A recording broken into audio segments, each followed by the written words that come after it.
What's up, everybody? What's up? What's up? Man, I am dropping mad frames today. I got my ISP coming out here Monday morning. So we'll have another framey stream day. So sorry, y'all. So sorry. Adjust that down just a tickle. So it's off to the crafting material farm. I've got a bunch of amps. I've got a few motes sitting. I've got enough clusters to do 2 more relics. Thanks, Airby Gamers. I need more golden ingots. Those drop from the boss, but the shitty part is the boss is only dropping 1. That's bad.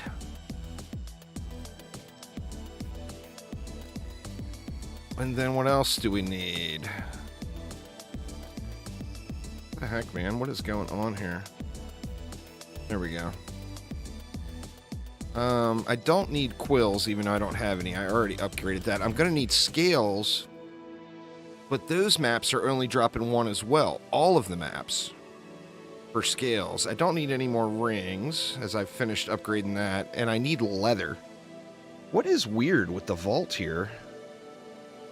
Yeah, I need leather. I think that's the thing to farm today, is some leather.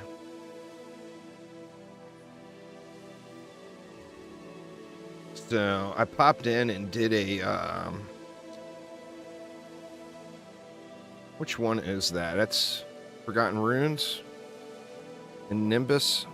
I popped in and did a Nimbus. Let's do a Forgotten Runes, I guess. I think Forgotten Runes will be the one to grind those out on.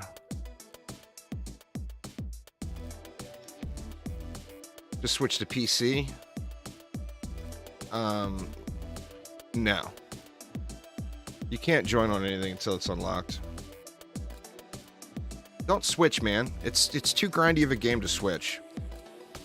All the platforms have a super low player base. There is not one that's better than the other. The most populated player base I know for a fact is PlayStation. So definitely don't ever switch, man. It's too grindy. It's not worth it.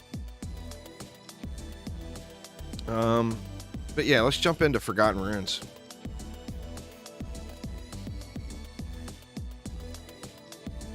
I'm sure the engineer is just going to smoke this. I'm on West, Cake. I always play on West. I'm a West Coast boy. West Coast, best coast. Isn't that what they say?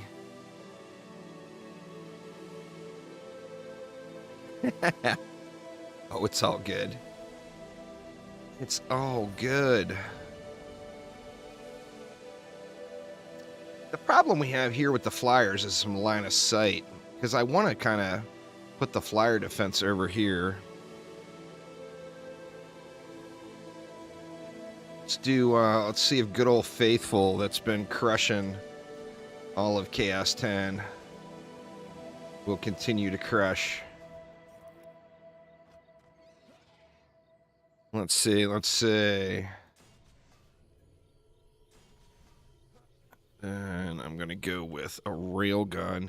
The benefit of the railgun for flyers is it one-taps. So you don't have to worry about kobolds dive bombing, even if they get too close or whatever. The railgun just one-taps when it's set up properly. Now, the problem with having the wall this close, though, is if we get any, like a cannon ogre or a range mob out of that side, he's going to get stuck in there. What's up, Cake? Cake has arrived. And then it's the same thing down here. Like, I kind of feel like I want to build back as far as I can. Because if I build up close, this lane takes 6 years to run anyway.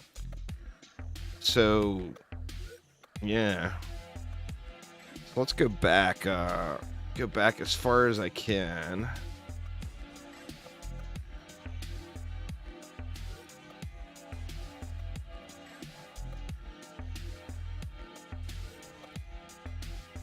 Something like that.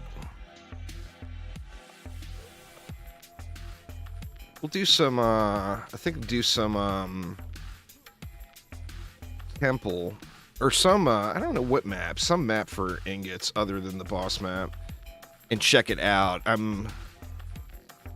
Like I said, I'm assuming that temple and stuff is going to drop more than one, but the boss map is definitely only dropping one, and that's just big bummers. I do need to farm the boss map eventually too, though, for a weapon. And I think here we can probably get away with just one. So I guess better build it first. I can get away with just one wall. The malls are so big.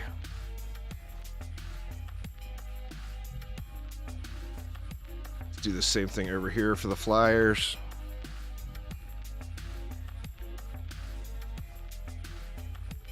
Looks like we actually might have a little left over. We can throw in a little extra something, or like a maybe a buff beam.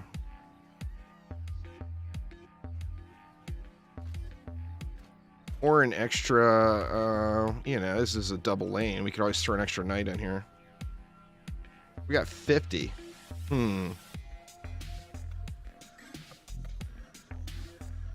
Let's just throw in an extra. We'll throw in an extra knight and go 10 shy.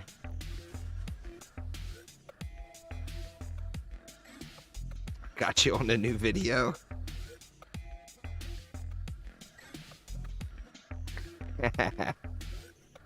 I knew that was going to happen, Cake. That's why I quickly hit G when I entered in.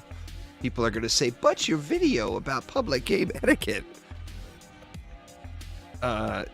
Just assume, Peace Boo, that anything I put out as far as an edited video goes on April 1st is always going to be an April Fool's joke.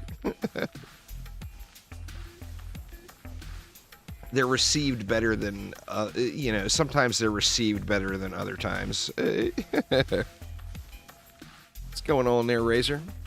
Those just joining, once again, I've got some sketchy internet again today, so we will have frame drops, there's no doubt, occasional framiness. I do apologize.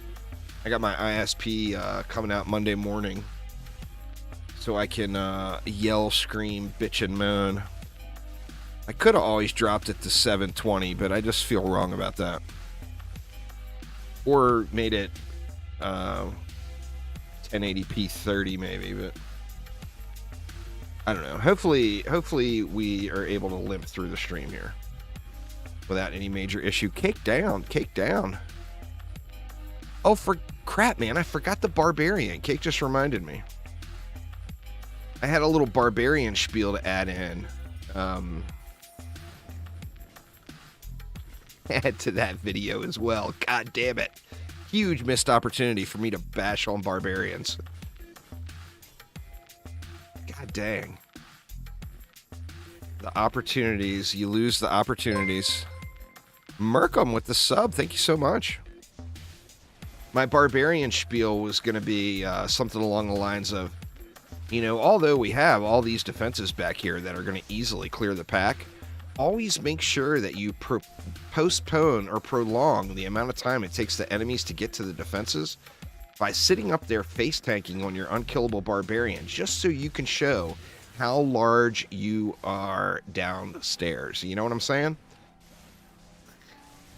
There's nothing more irritating than a bunch of defenses all set up wrecking and some Barbarian sitting up here tickling everything but can't die and is just holding everything back out of range. That's just... that was going to go in the video too.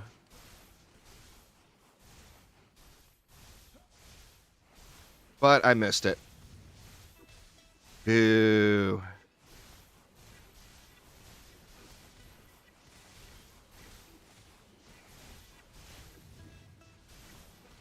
Uh-oh, uh-oh, uh-oh.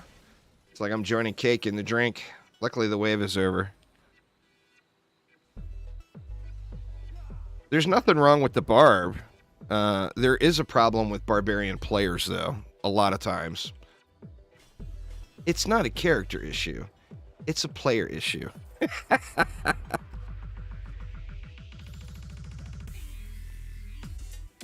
After the Abyss Lord? Well, the Abyss Lord was the very first one. So every character comes after the Abyss Lord. The EV, after the EV, whoever looks the most fun. Doesn't really matter who, but definitely get the EV. Reflect beams are good shit. Thanks for following there, K Murray. Welcome, welcome. Exclamation giveaway and exclamation DD2 in chat, y'all. We'll get you a link. We got 2 different giveaways going right now. God dang, man. This map, I will always live down in the drink.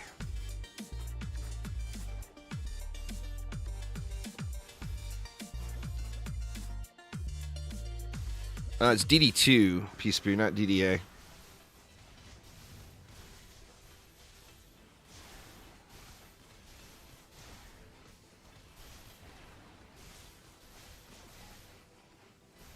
Gotta be an exclamation, though.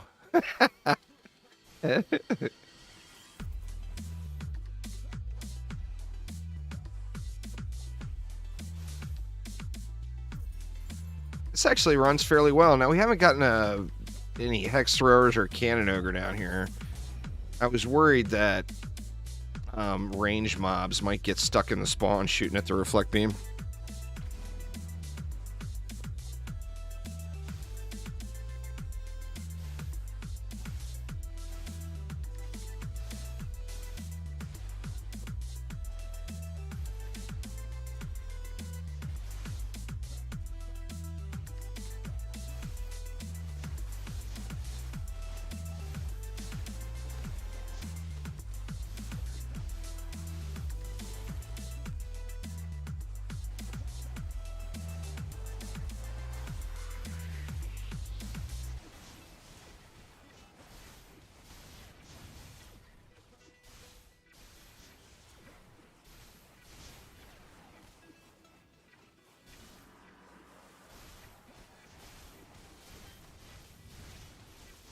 Get wrecked, Mr. Dreadbones. You just get wrecked.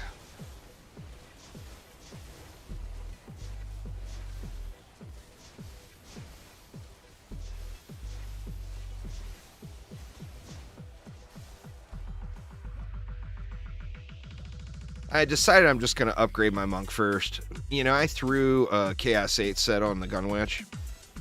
And the Gunwitch is just fun to play. But I am just stuck in my ways. I've been playing monk for so long now, I just don't want to play anything else. That and, you know, I got lots of Huntress friends that are going to need a boost. So I'm going to take the monk up to Chaos 10.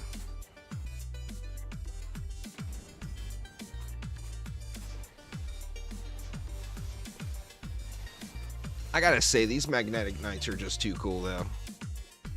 The railgun, the model of it, I think, is the best seemed. Where the magnetic knight, it's not a super original model. I mean, it's like a one-to-one copy of Excavalier, or however you pronounce it, from Pokemon. It's literally like the exact same thing. It's really good, Diabolical. You can get some big boom numbers playing actively, and the defenses are just grade A. What's up, Shadow Shot? How you doing, man?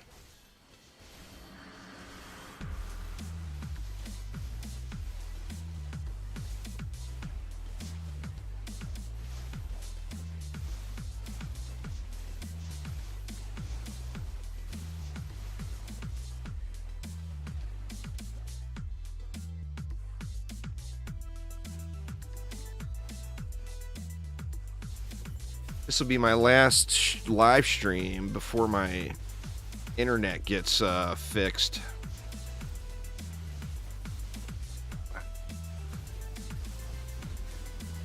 You get so in the habit of standing near the towers, and then a siege roller comes and just one-taps them all. That was what? That was...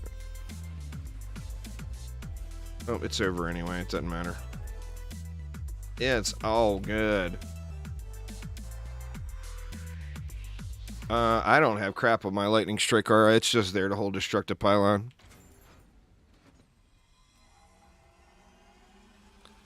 It is just there, just to hold destructive pylon. I got like a Chaos 7 or a Chaos 8 relic on it.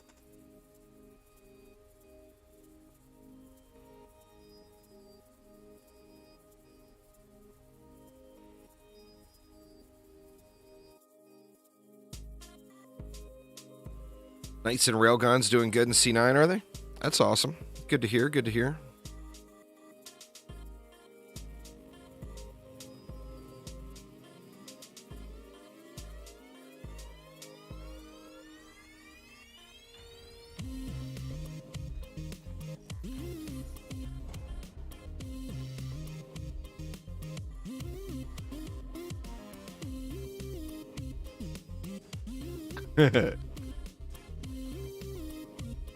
Cake's doing the thing.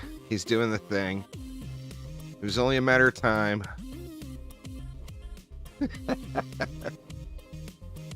Thanks, Cake. Appreciate it.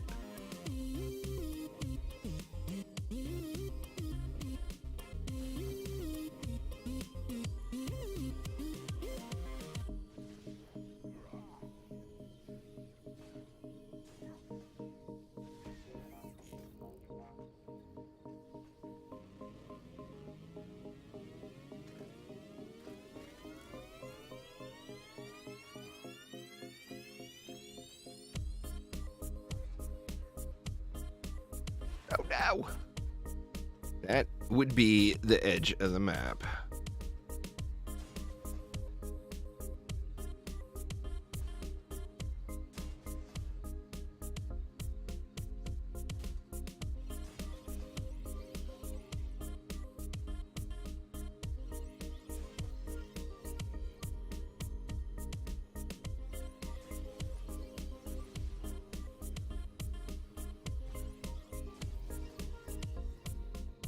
I hate putting it back this far, but I feel like it's necessary. Now, if we don't get like a cannon ogre in this lane, it probably wouldn't. You could probably just go right up on the spawn. But the second you do that, you know a cannon ogre's coming.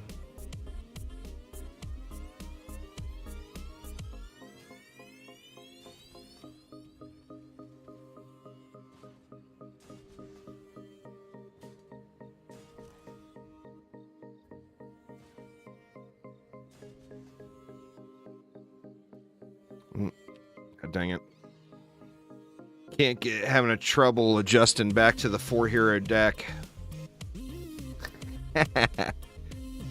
6-hero deck for the win. Come on, Chromies, give us 6-hero deck, god dang it.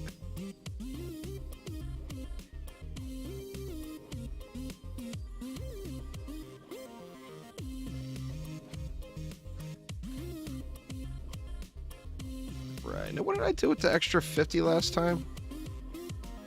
Did I do anything with it? I can't remember. Or I put an extra knight in here, huh? Guess we can go with extra. Let's get an extra railgun in just for big boom booms. Oh, I didn't do anything with it? Let's just go with that. We'll get lots of boom boom. Lots of boom boom going on.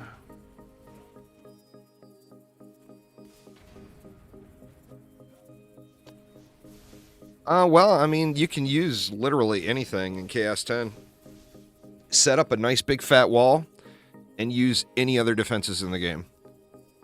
Now, obviously, if you insist on throwing fissures down without preparing for cyborgs or frost orcs, you'll probably have a problem. But if you include the common sense stuff in, a wall plus anything else is Chaos 10 meta.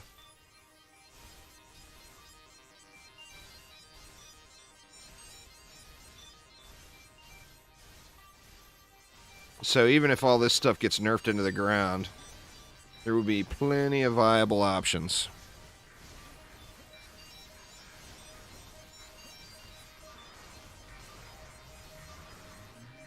You always play solo unless with friends. I mean, the majority of the people don't queue public games. I mean, right now, if you look on Steam charts, it's probably showing 1,000 players online or something like that. And I guarantee you, if you go to all the servers, like there's like less than 15 public games. because everybody just uses their alts and plays solo, you know?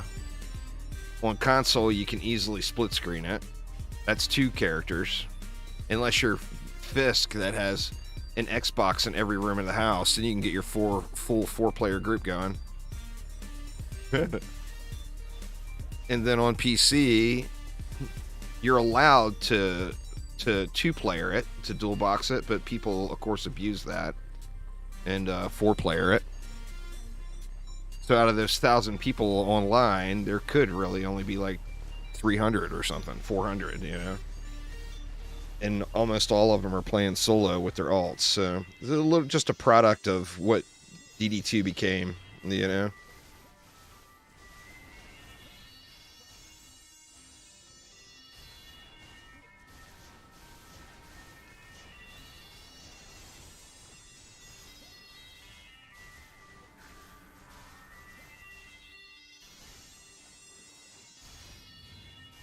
But, you know, like I said, you're allowed to do 1 additional account.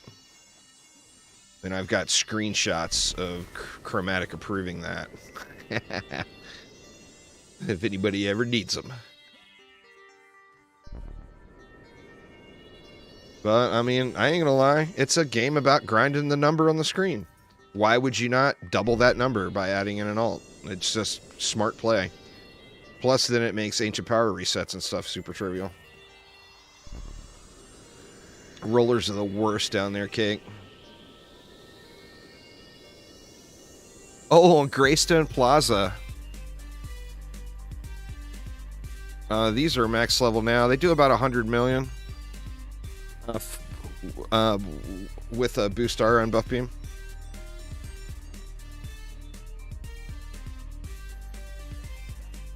But yeah, I mean, last night, when I was grinding out the stuff, like last night I did rings. I think it was rings I did. I did the town maps last night. I think that was rings. I'm not positive. Anyway, I did that last night, and you know damn well I made my wife fire up her laptop and join me. I had to do the whole thing with half mana because she wasn't going to drop mana for me. She was watching out in the living room with her laptop running, watching a movie. But it's just the smart thing to do, you know?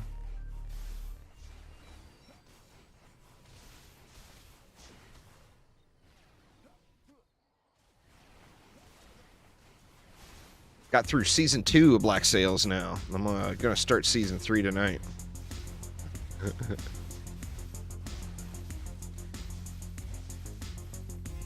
Malthius, Cannon Ogres. If you build up here, a lot of times Cannon Ogres range will reach your wall. So they'll just sit in there. Oh, it was, what was I saying? Oh, Greystone Plaza. You know that lower middle lane on Greystone Plaza? When a roller spawns there, it's a free kill every time. I'm not using anti-heal. No, I actually found a 10 of 10 last night. It's for sale if anybody's got some gold.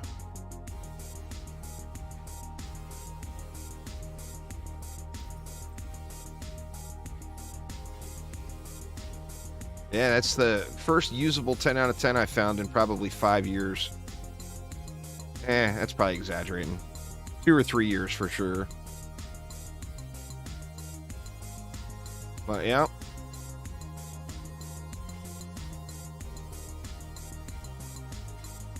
Put an anti-heal and reflect. I just don't feel like it's... in higher onslaught it'll be required, but for farming Chaos 10, it's not required at all. The defense is just power through it. That guy can heal himself to full 3 times and everything's still going to kill it. So I'm not going to use it. It's worth too much. DDA is the big hype for me, Nibblenut.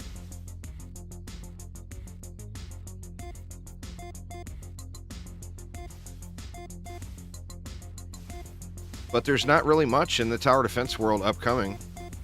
I would love for Bloons TD7 to come out, but let's be honest. It makes so much money, they only going to release a game every 10 years. game makes too much money for them to stop doing updates to 1, you know? I mean, they still update Bloons TD5 pretty regularly.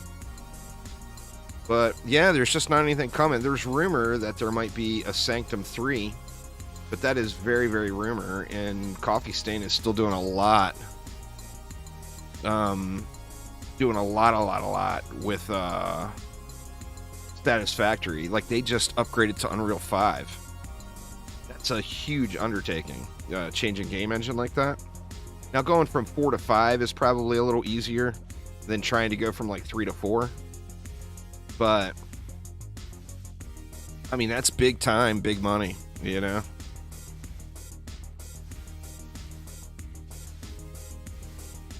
You leave that siege roller alone, Cake Cone.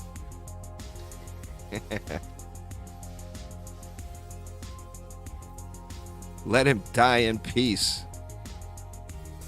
DDA has got big updates coming to it that are super exciting, but I just enjoy the gameplay loop in DDA a lot more. Like, I mean, I'm already getting to the point now. The update's only been out for what? Today, day 3? Yeah, the update's only been out for 3 days, and I'm getting to the point where I'm running out of things that I really want to upgrade. I'm not going to just keep grinding to grind. You know, if I don't have a goal, I lose interest very quickly. I mean, I'll still put out some videos and stuff, but I mean, I'm not going to sit here and grind DD2. I'm just about done with the grind.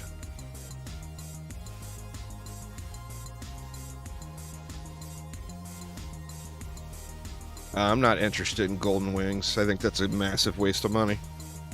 It's a waste of time and money. I'm not a 12-year-old with a huge EP.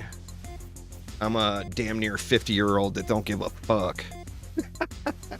So I'll be damned if I'm going to grind all 1 billion gold just to blow it on some wings that don't even look very good.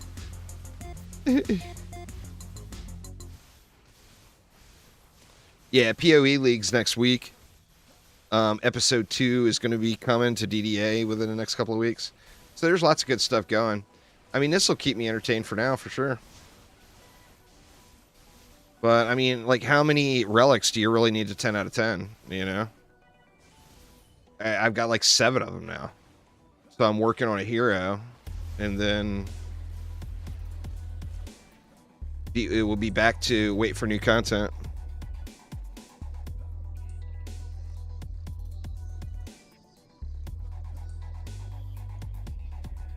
Yeah, you only really need 2. You figure one specialty one, one specialty one, and one I don't even know what that was. It was a dive bomber, I'm assuming, or no, maybe it was a roller because I was standing there. You figure one specialty one and one generic anti one, and you're good to go. Move it around and put them on different defenses.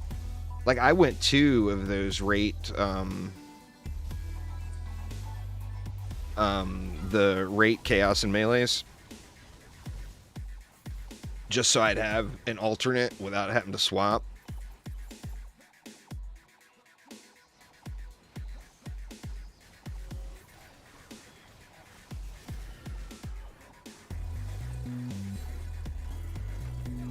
But I do think that this update has been very, very good.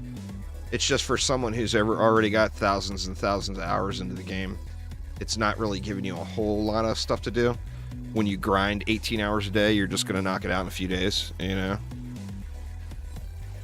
Now, if you play, you know, 5 hours a week, then yeah, it's going to take you a long-ass time to get everything done. But I've been literally going like 18 hours a day.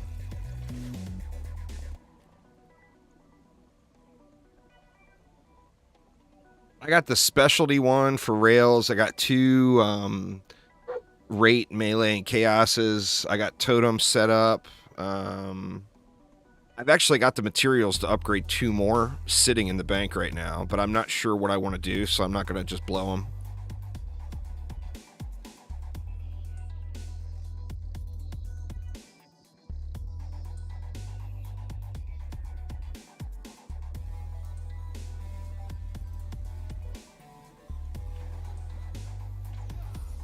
Who we got here? We got heroes.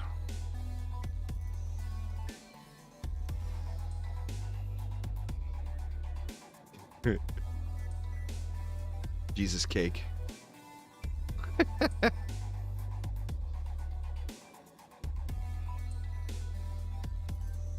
Oh, and Cake yoinked it. Damn you. All right, just ping where you leave it, Cake. Just ping where you leave it.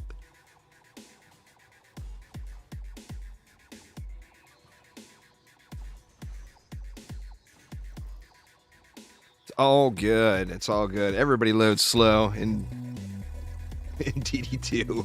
Don't sweat it.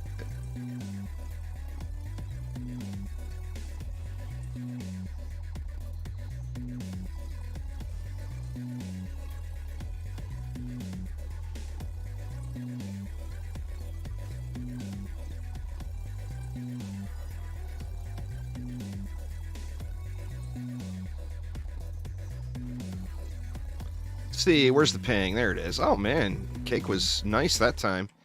If I was him, I'd have left that shit way over up in that lane. Cake's being too nice.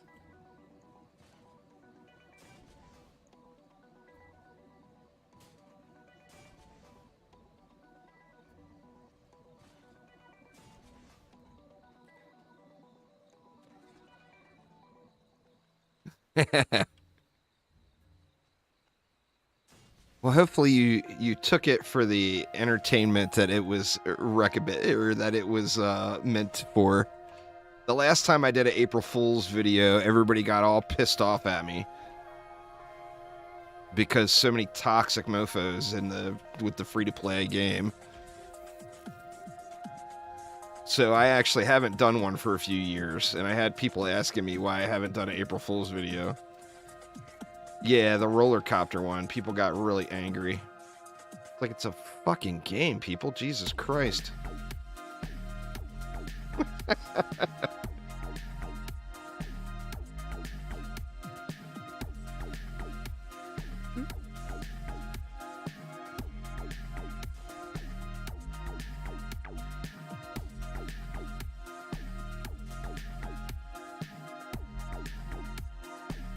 I think I liked it with the extra railgun here. Or the extra knight more than the extra railgun.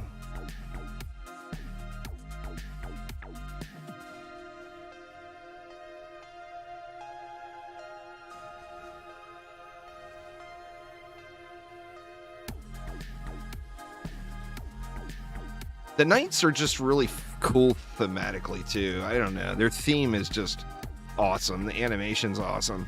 Everything about it's awesome. I hope they don't get nerfed too hard. Because they're just, you know, it's got a big cool factor. You heard I was going to restart every Dungeon Defenders game? It's time to put the pipe down, Aramir. It is time to put the pipe down. I like restarting them, but there's no way I would grind all the way through DD2 again. There's no way I would grind all the way through DD1 again. There's no way I'd grind all the way through DDA again. I mean, I would go through and play through them all, but I would have a very early cutoff point. What's going on there, Babylon? How you doing? Welcome, welcome. Boy, I am all caffeined up today. I got a coffee in a pint glass. I got a Rockstar. And just for overkill, I got a big old thing of sweet tea.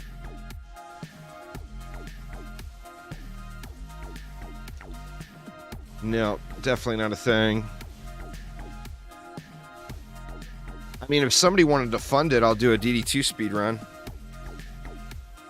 Just give me your credit card. I can knock it out. I can go all the way to Chaos 7 in one video. But somebody's going to have to pay for that. It ain't going to be me, and it's going to be expensive.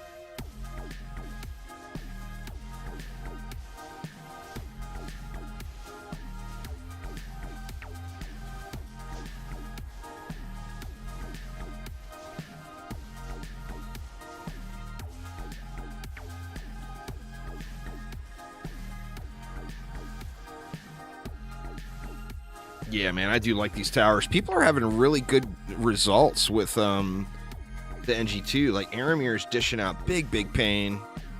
As an ability power engineer using the number 2 or focusing on the number 2 ability.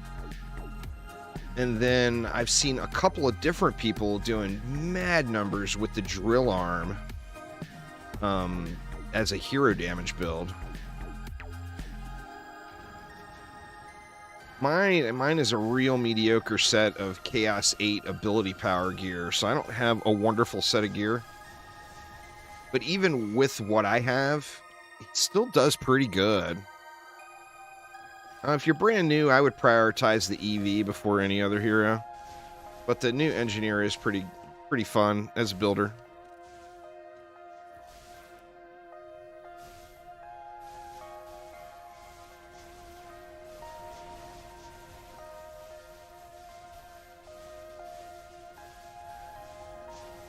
I don't know what it would cost.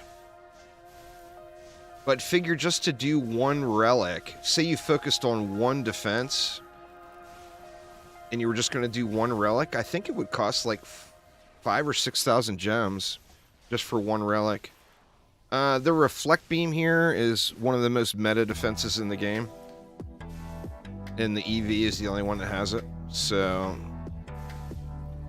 reflect beams are just very good. Very useful.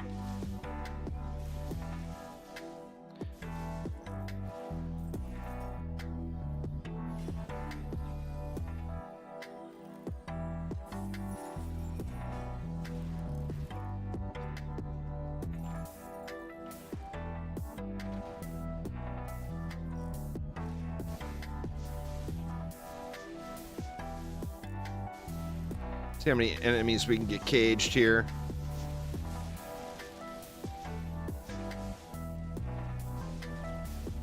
Nope. And I finally cast it when no enemies are coming out. There it comes. A little late on the cast. Fail cast.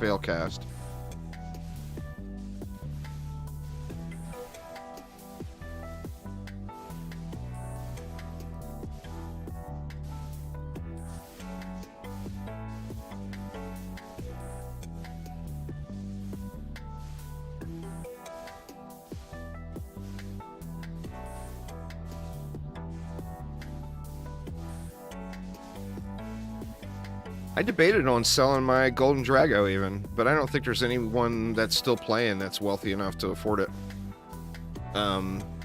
Because it would be 3-4 billion gold worth of gold and worth is what it would take, I think. Would be a fair price.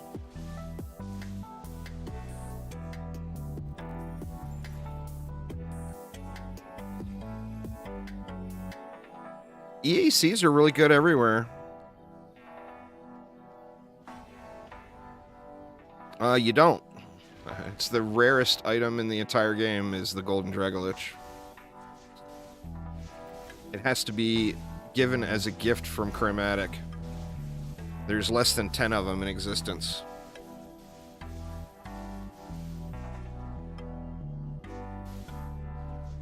How I got one is I basically worked for them in RQA for 30 to 40 hours a week for about 4 or 5 years for free without being paid. That's basically how I got mine. And then making 4,000 videos never hurts either.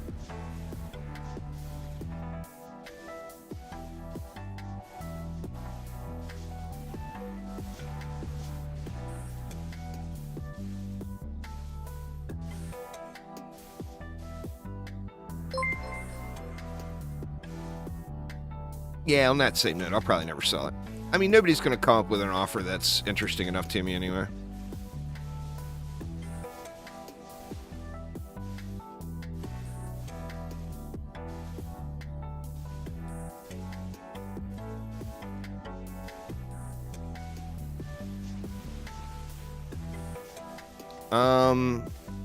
Well, you set up a DPS hero and you just chew it.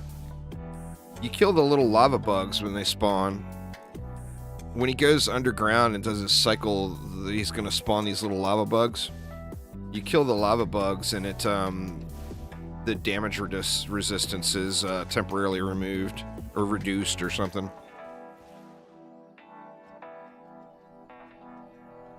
But the easiest way to do it is play in a group, because all content in DD2 is trivial in a group.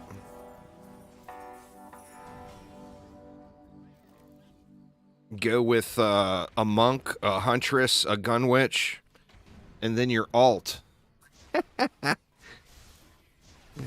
And then have the monk boost the huntress and the gun witch, and do the most DPS output that he can provide, and the huntress and gun witch will just chew it apart like it's nothing. A boosted huntress is ridiculous. A boosted gun witch is ridiculous.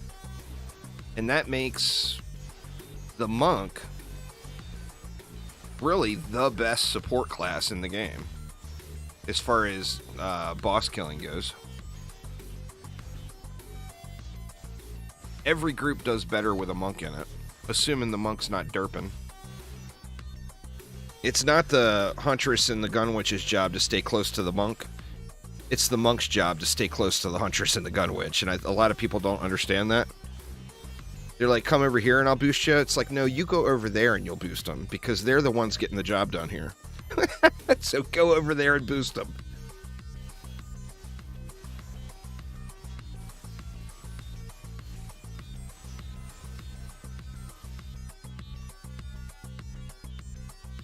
And then you got a monk that brings along Dragolich, and that frees up your huntress to bring along a sandstorm pad or a cyclone pad or something along those lines, and just devastates, you know?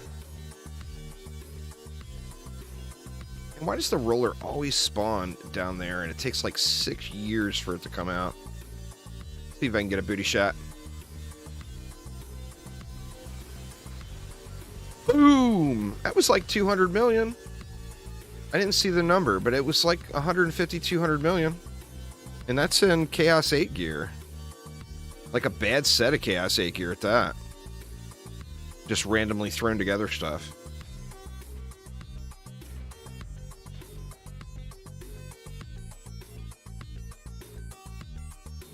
Not as far as the current end game Shadow Shot, the Nuke Monk really falls behind the other heroes.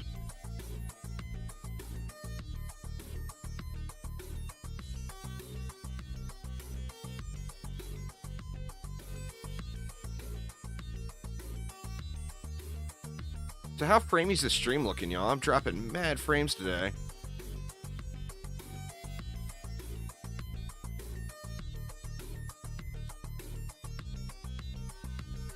Well, I mean, you gotta have mods and shards, right? It's a game of mods and shards. Your gear doesn't mean shit. This is not a loot-based game. This is a game of mods and shards. So, you know, you have the proper stuff in a Chaos 7 or Chaos 8 set of gear. You're going to do far more damage than someone in a Chaos 10 set of gear with the wrong stuff. You know? It's all about the mods and shards. 100%. That is the game.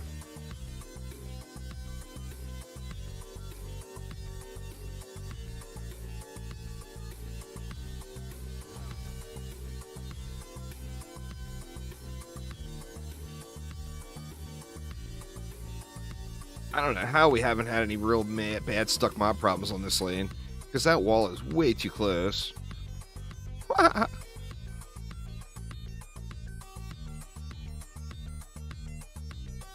Well, I mean, you re-roll the mods is how everybody gets their 10 of 10 mods. It's rare that you're going to find the mod you want and have the gold, but you grind re-roll tokens, and as you're grinding re-roll tokens, you are also earning gold, and you also are getting any 10 of 10 mods. So if it's a 10 of 10 mod that drops that you don't need, then you sell it, and you get even more gold. Shit. Where the mana, y'all? Where the mana? Just ping the ground.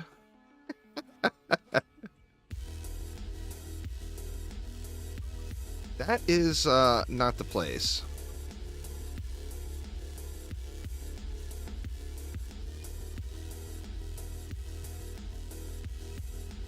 Did somebody drop the mana in the water?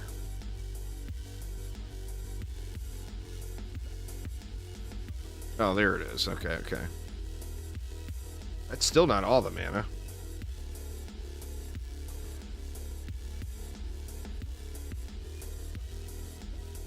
Where were we? That lane's done. No, we were down here.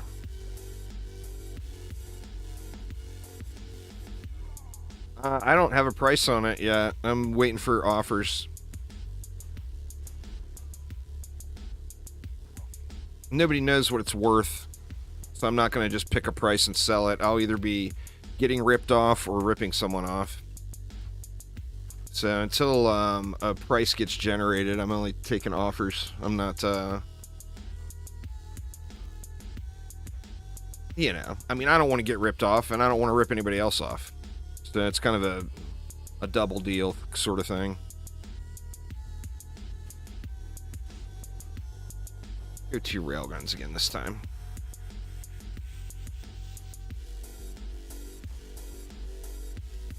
Offer of 27 gold still stands. Noted. Okay, noted.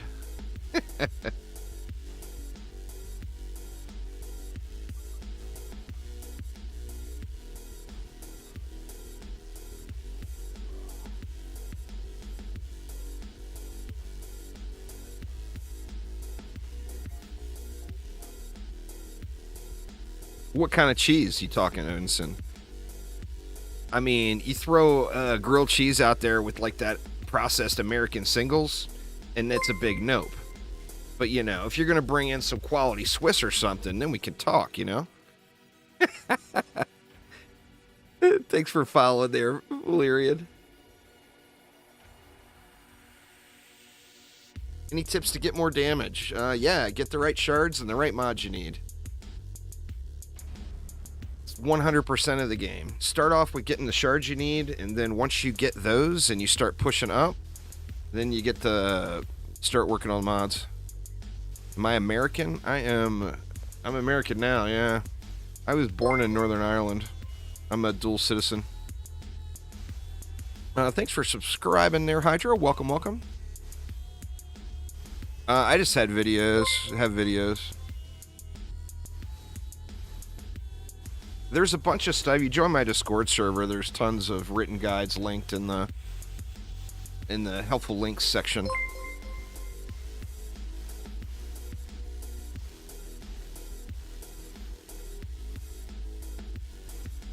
Any way to speed up farming? Well, you don't farm the mods, you farm the reroll tokens. Yeah, you play with alts. Or, you know, like Cake said, it's a free-to-play game. That's the monetization.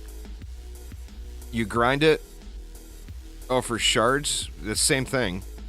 You play with, well, you just grind it for shards. You spend your defender medals on them is the easiest way. Or you bust out your credit card.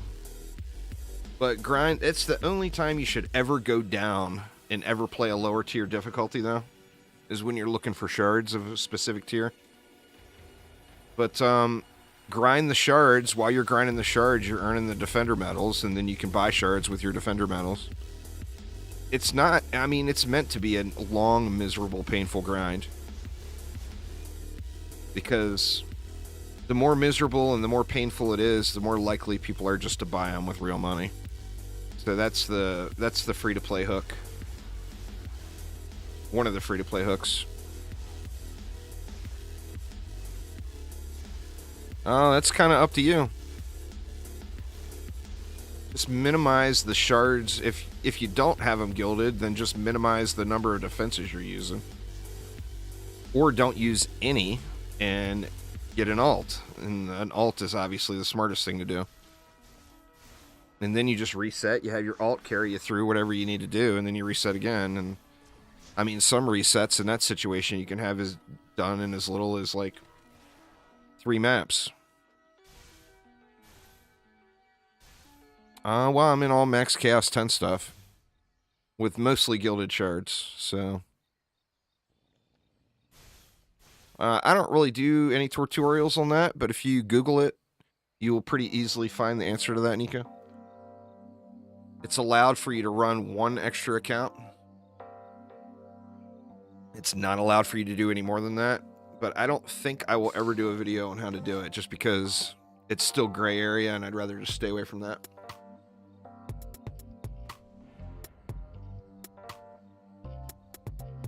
I mean, if enough people want me to do it, then I'll do it, but...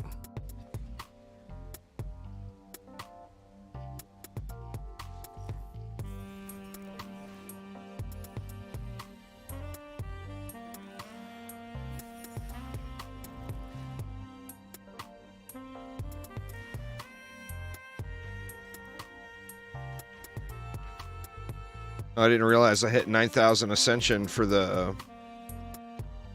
I think that'll be the 5th time? Maybe the 6th? The 5th or 6th time I've hit 9,000 Ascension?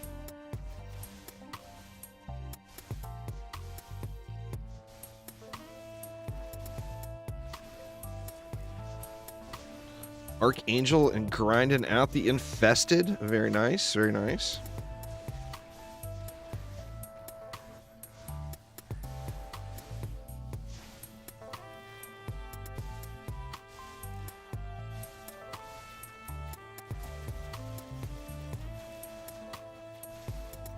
I think you want to hear, you guys want to hear my ultimate DD1 shame? The ultimate shamefulness.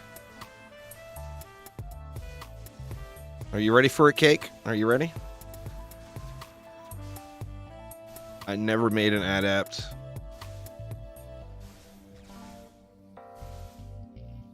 Not on the core AFK. Well, because I'm the builder. I'm the one that's supposed to do everything while everyone else is on the core AFK. I use you know, I use an apprentice for my builders.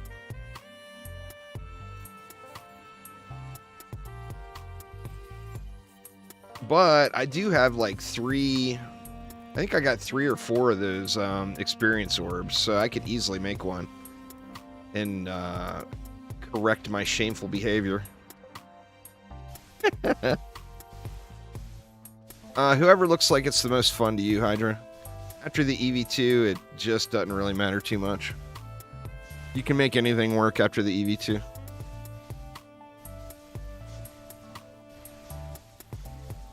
Yeah, if you play on console, your best bet is to join, like the chat groups, or Xbox got rid of their clubs, right?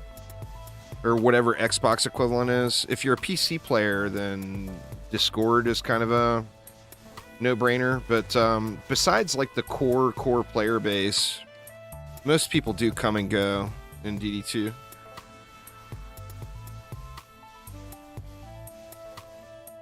Engineer is super fun. Good builder can be a very powerful DPS here if you set it up right too. So you definitely got some options there with the old Engie.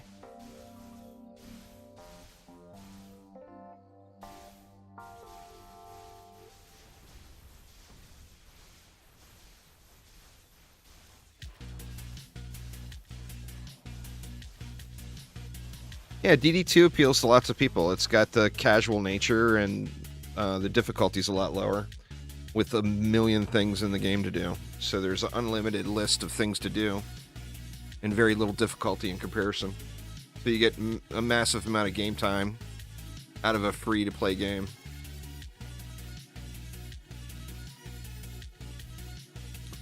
Maybe. I mean, it's free-to-play, and they make money every time they release one, so you would think. But they haven't. I mean, since this one just launched, it won't be anytime soon. You know, you'd have to give them time to work on it. We wouldn't even hear about something like that for 6 months if there was another one coming. But it would make sense to me. Every time they launch a hero, they get a spike in monetization, you know?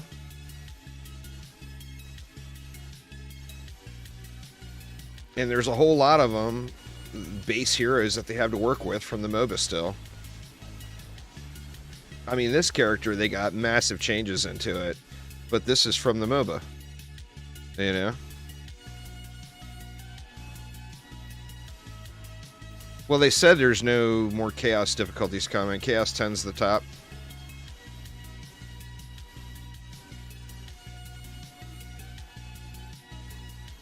I mean, out of those three, I personally would get the engineer, but don't go by what I say, and don't go by what anybody else tells you.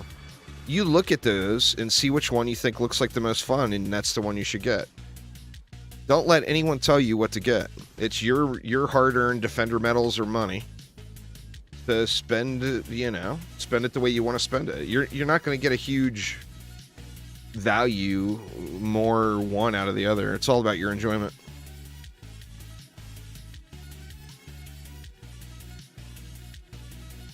The one I wish they would have brought is that ball and chain. I don't know if any of y'all are familiar with the all the MOBA characters.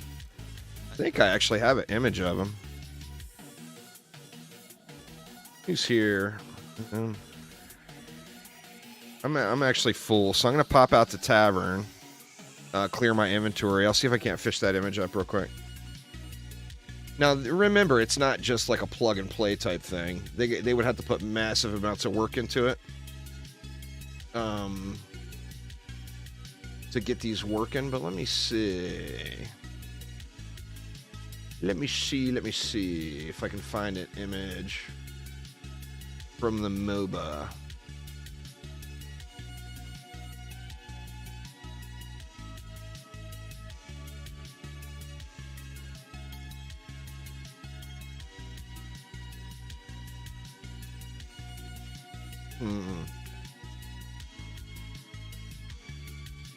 Can't seem to find one right now. I kept way too many images over the years in DD2. Yeah, there's giveaways going right now. Exclamation giveaway and exclamation DD2 in chat. There's two different ones going. Let me see. Did I put it somewhere else? Oh, here we go.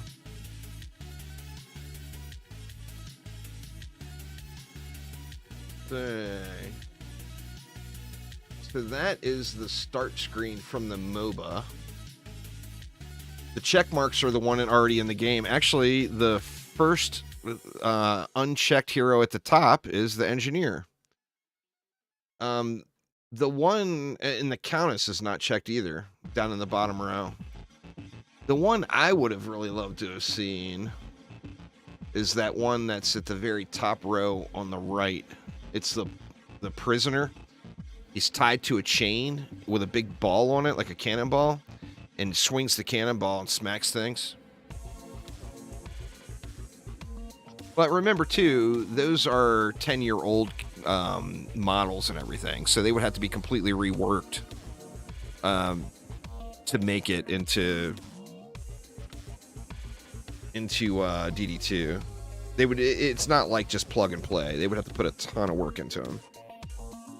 You know, increase the animations, redesign their abilities, or at least give them another look. There'd be a ton of things to do.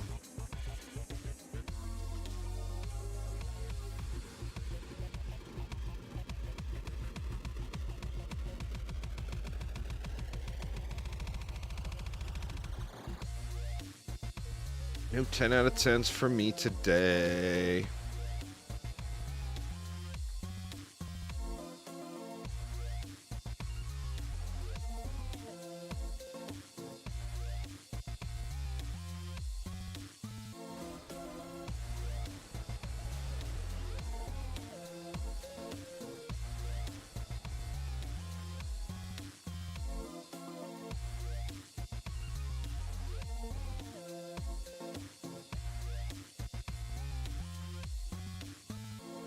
Running out of gilding rune.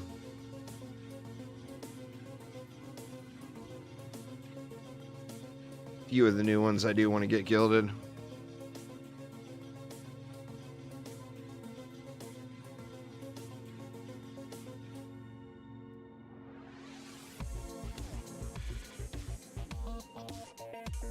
This last update is probably one of the best updates they've had in years. They're cooking. I think they did a great job with this one. All right, what are we up to now? We are up to not anything. Yeah, I need 50 of these. So that's what, 20 more maps. And then I need scales and I need ingots. I need 30 more ingots. Sadly, I've killed the boss 20 times, it looks like. Because the boss fight only drops 1 ingot. Yeah, it gives it more power. So if you look at, say, a Ungilded Deadly Strikes, it's giving you 39% range. Or if you look at a Gilded Deadly Strikes, it's giving you 52% range.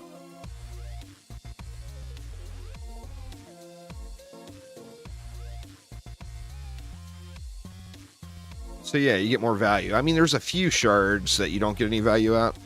Anyway, people were asking about the NG. This is a crap set of gear, so don't base anything off of this. And I did grab a few mods and or a few shards, and these mods, this was from an old Abyss Lord set. So it's only Chaos 8. It doesn't have all perfect mods. Like that normal AP chip needs to go.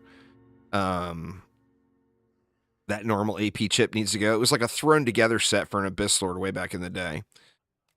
And let's see what we can do here. We'll throw Life Leech. We need Burning Strikes on there. I guess I'll rely on the team. Looks like I don't have an extra Burning Strikes that's not being used.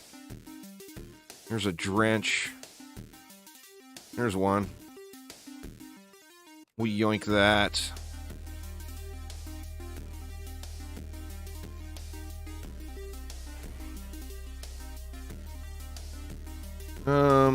So yeah, anyway, going ability power on this guy. So I got nothing into health, and I focused mainly on the Drill Smash ability and the Orbital Cannon just because I think it's kind of fun. But the Drill Smash, and remember, I don't have any mods on the weapon. So, like, focused AP would just crush it. It's 50. No, it didn't increase. There was no change with the update. So, like, I don't have any damage boost mods on it. But even with that in mind, I mean, this Drill Smash, I mean, that's 148 million damage in one whack in Chaos 8 gear without having proper mods. That's pretty damn good, right? So, like, Aramir's got one set up that I think is still in Chaos 8 gear, but it has proper mods, and it has all the proper shards. Like, I've literally just got shards thrown in. That one's not even upgraded.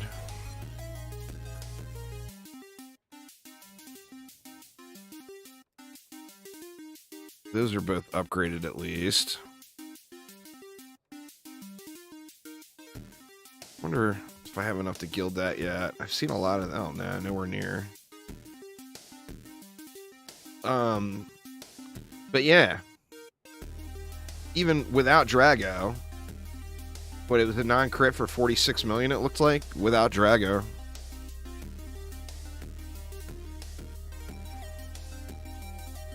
The Abyss Lord's good. You don't see a lot about the Abyss Lord because it was the first hero to release.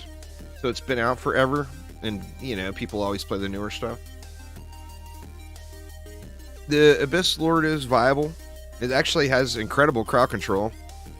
I don't have one geared right now, but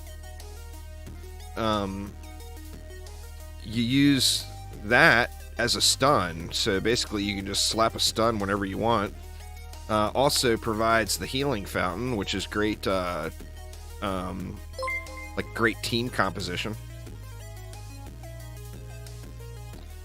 But yeah, you get a very nice stun. It's not a big DPS hero. If you want to see big numbers, don't go with the Abyss Lord. It's a good builder and a good support hero. Who was in slot 1? Lavamancer was. Good old Microwave. You got any more Ascension I could plug in on him? Nowhere I really need to put any. Guess we can go with We can throw it into oils.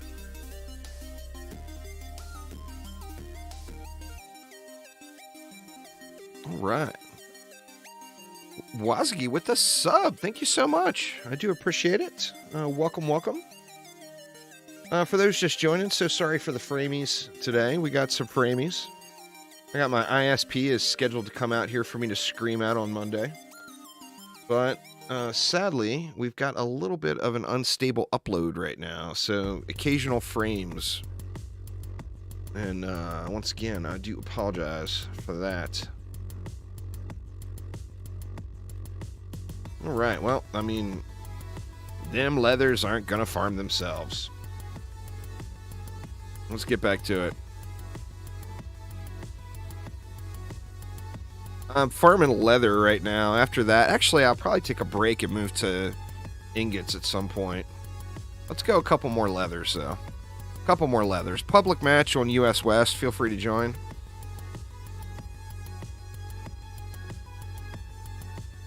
So leather and ingots. Ingots I would just farm from the boss, but the boss is only dropping one at a time. That's kind of stinky.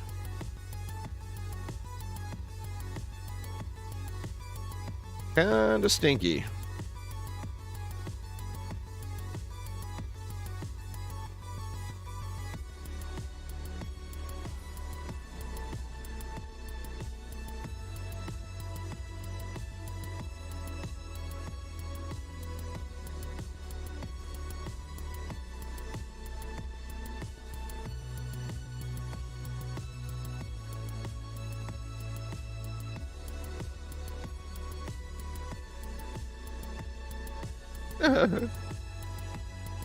What a coincidence.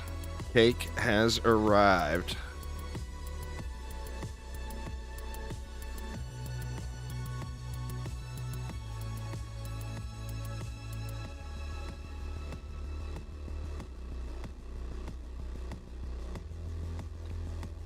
Haven't played the game since release. At this point, haven't seen anyone in the lobbies playing them. Yeah, it's just not, you know, like I said, it's just not the new shiny anymore. People are always going to play the new shiny.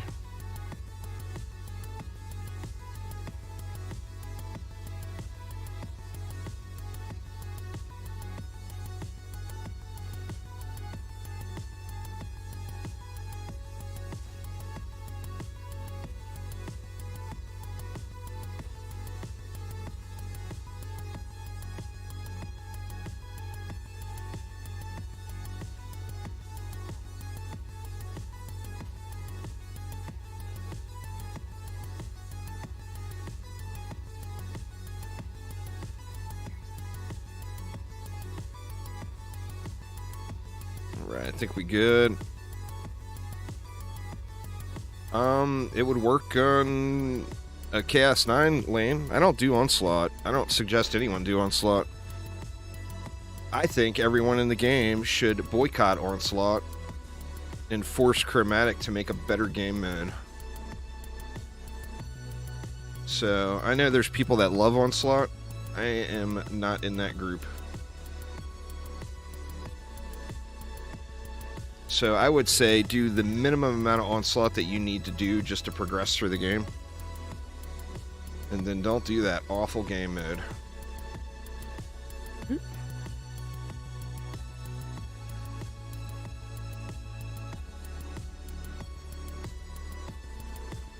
Get yourself an alt, then you don't even have to do that.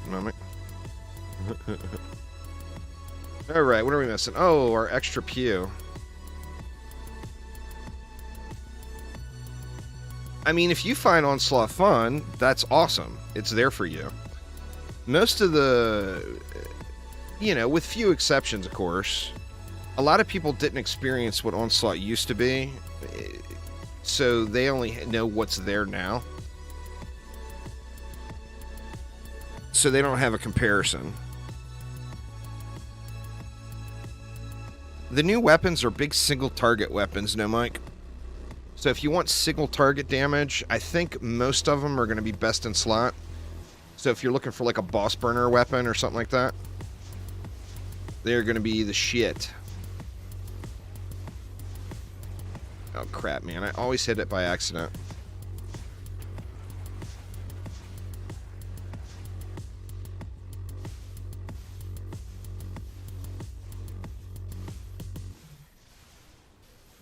I did it again.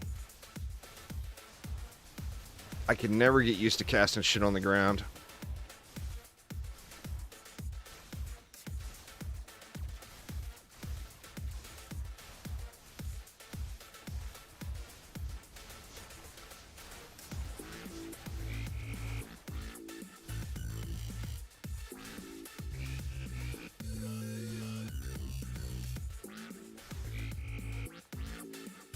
Staying on the ground above the cliff falls?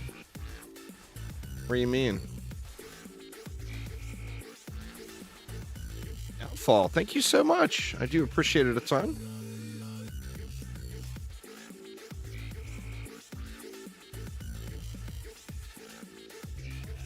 It's just kind of a generic spammer build. It's been working everywhere.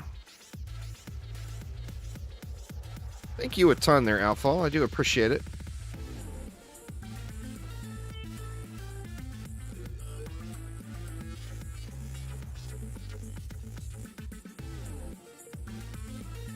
I saw people having a lot of fun with those training dummies. And they're, of course, free compared to a mall.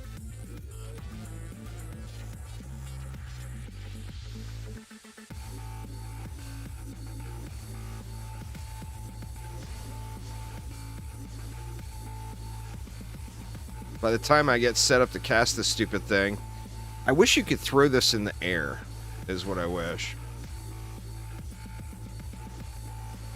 Same thing with the drill smash. If you could cast both of those while, like, moving or while in the air, like, you can cast the rocket while moving, it would make the engineer so much more enjoyable, I think.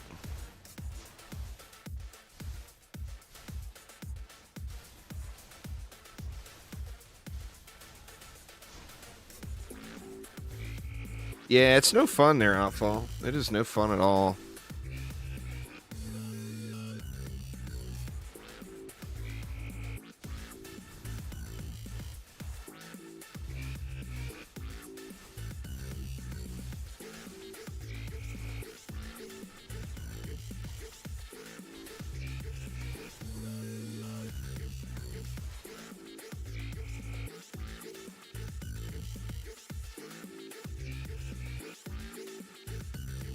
You'll get it, Nico. We actually ran, you know, if you're already decked out in Chaos 9 gear with mods and shards and everything else, Chaos 10 was pretty easy. But I do like the diversity it brought to the game, where the game was really, really lacking in any diversity before. It really made wall builds possible. And it made, like, you know, using whatever favorite defense you have quite possible. So that's just good stuff right there.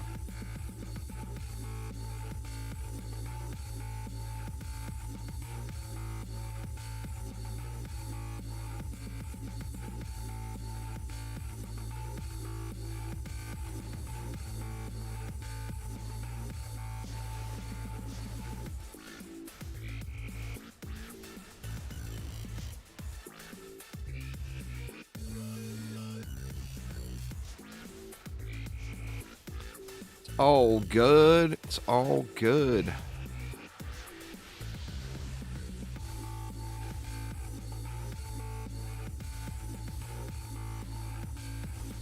The same as every other defense in the game. I cried, Dawson. That aspect of the game hasn't changed. There's still no diversity on how you build things. You do everything the same. Defense rate, double stack destruction wherever you can with destruction and mass destruction, and then stack either anti-mods or diverse mods. That's the only two builds in the game. You use those two builds on every defense. that does damage anyway. And then if you need like tenacity for a setup, you would add in tenacity. But it's like the building block of the game. Rate and power, rate and power, rate and power.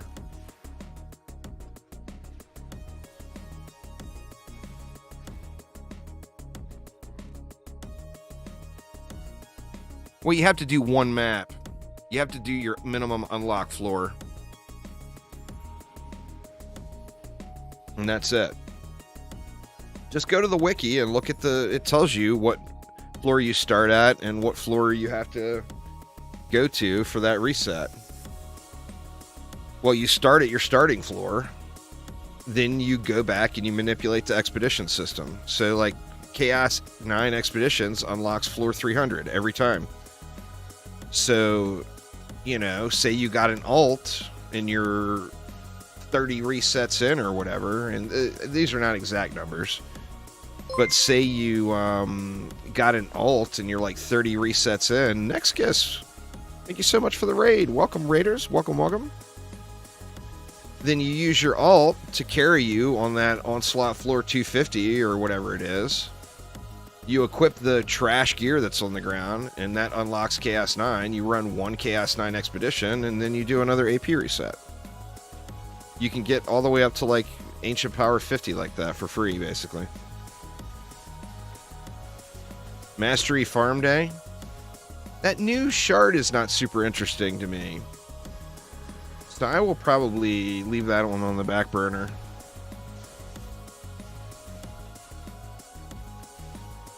I'm just grinding, I'm trying to grind my monk up, so grinding out leather today. Actually, I'm going to switch to ingots when this map gets too boring. I need leather and ingots, and then the boss only dropping one ingot I feel like is not right. And then the life root maps are only dropping one scale as well, which I feel like is probably a bug. So I postponed, well, I mean, I've done the boss a bazillion times to try to get decent weapons, but...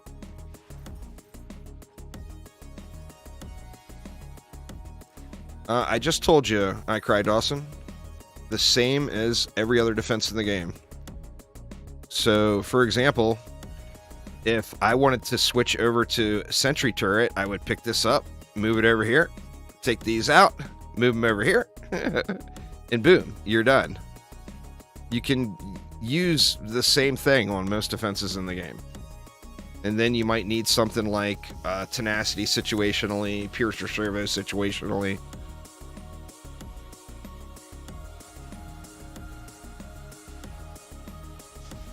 Yeah, it's only dropping one.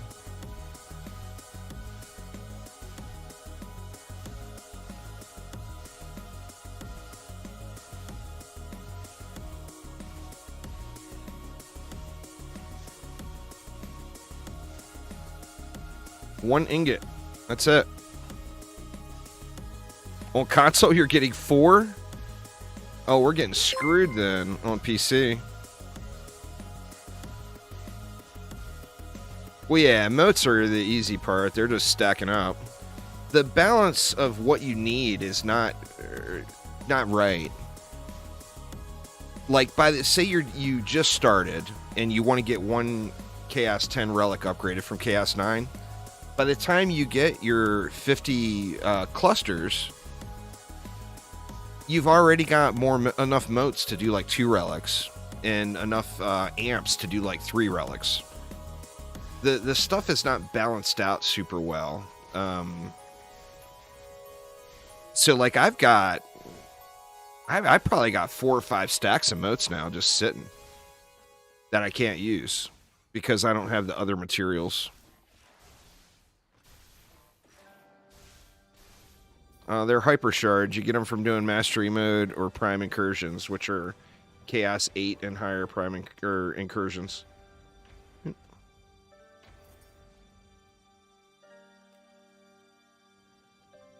Yeah, but I mean, an endgame player isn't re-rolling right now. You're done re-rolling. All you have to do is upgrade your stuff. I mean, yeah, I realize there's other things to do. But remember, like, when you're grinding the reroll tokens, you're getting moats then, too. You know? as far as just the base system, like going from C9 to C10 or whatever, the stuff is very, very imbalanced. It's why amps are worthless. There was a time, you know, when Chaos 7 was the top and Chaos 8 amps were a rare drop. Amps were super valuable. It was a very valuable resource, you know? And amps now are just completely worthless because of that. We get spammed with them and we don't use them, you know?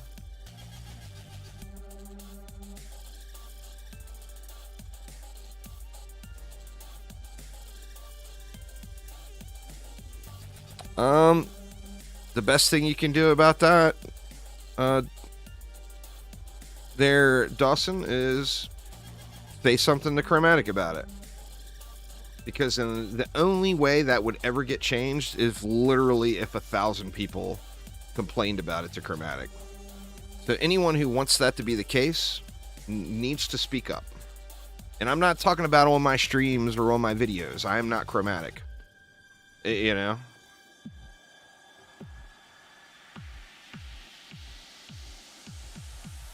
The squeaky wheel gets the grease. Isn't that the saying or something like that? If you don't squeak, you ain't gonna get no grease. And the people who make it so those things don't happen are the noisiest people in the community. So you got to be noisy back. If you're not noisy back, things like that will never be changed.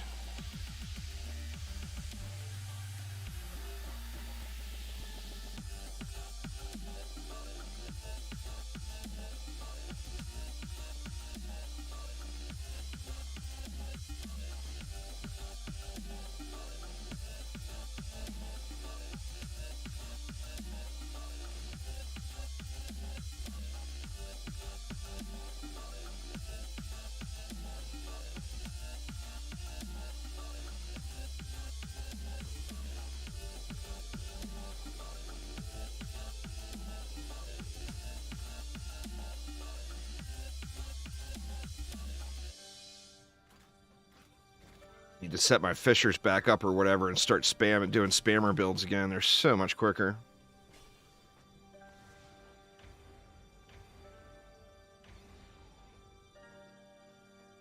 The best defense in the beginning is whatever defense you have a destruction shard on. From Chaos, say you're in Chaos 1. Well, the meta for Chaos 1 would be to use AoE defenses. So like flame auras are really powerful. And then when you find a destruction shard, put it on your flame auras. What defense is not really what the game is about. Well, I mean, it is for the base counters when you're progressing. It's all about the shards. Whatever game or whatever defense you put the proper shards on, that's going to be the best defense for you. Generally speaking, the base progression of the game, going from Chaos 1 to, say, Chaos 8. Chaos 1, you could spam flame auras. Now, this is assuming you have shards. Chaos 1, spam flame auras. Chaos 2, spam the towers of your choice. Chaos 3, spam flame auras. Chaos 4, spam flame auras. Chaos 5, spam flame auras. But then, additionally, use the... Chaos 5 would be spam towers. But then, additionally, keep an eye out for the one geode that pops in the final wave. Because your projectile towers will bounce off of that. Chaos 6, go back to spam flame auras. Chaos 7, spam flame auras. Chaos 8, spam the tower of your choice. It's countering the basic enemies that are there, but you're not going to be able to get any of that done if you don't have shards. So how do you get shards? You either grind or you pay. Destruction comes from Chaos 1. Defense rate comes from Chaos 4. Deadly Strikes comes from Chaos 3. Those are the basic shard building blocks of the game.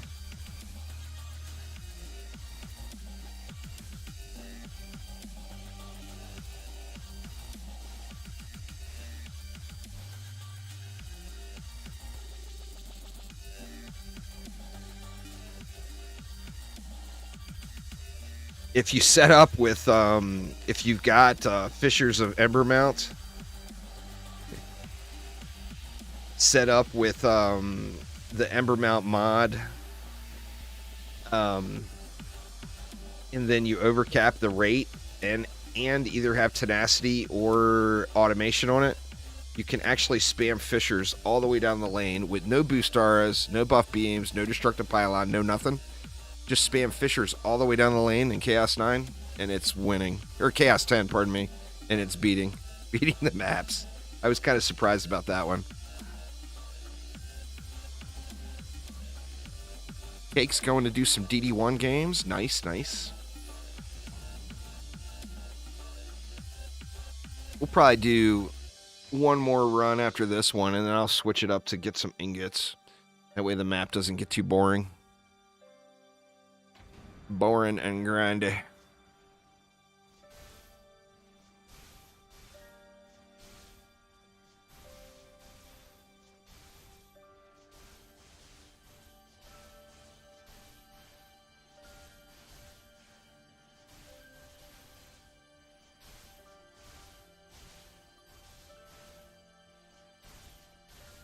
Just suicide, and you'll be unstuck. What is it? Shift K? Control K? No? Control L. Yeah, Control L, and you dead.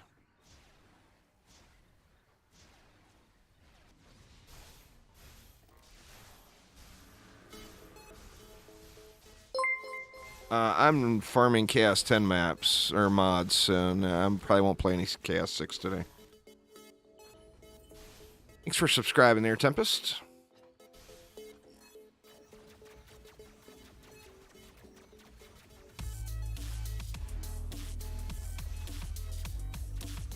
This build right here, AFK, is Chaos 10. The Knights will kill Siege Rollers. Having either the Petrify combo or using a Maul that has Petrify will petrify Draken Lords, so everything can kill them. But yeah, this is full AFK. That's why I'm doing it. So I can watch stream. It's not the fastest way to run the maps, but I can watch stream. I got 2 stream chats going right now, and I can kind of chill and watch stream chat and not have to sweat at all. Zero sweat.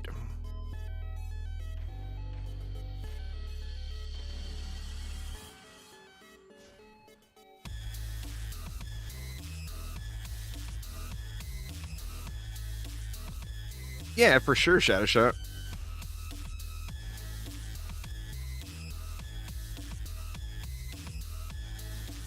Grind the shards and the mods. Once again, I cry. It comes all the way back to the game is a game about shards and mods. Get all the shards you need first, then use those shards to go get the mods you need, or the reroll materials for them, and then put it all together and you win the game.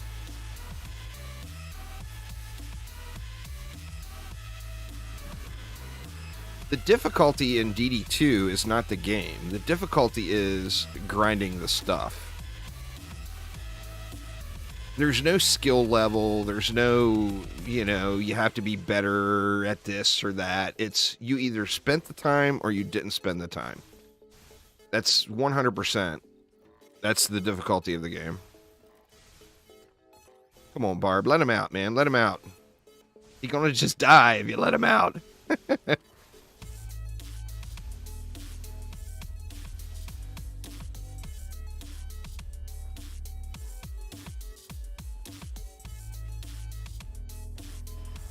Well, I mean, that's the thing, Nico, is then you bring ults in and you cut your grind time. Oh, we got the dreaded lower lane Cannon Ogre.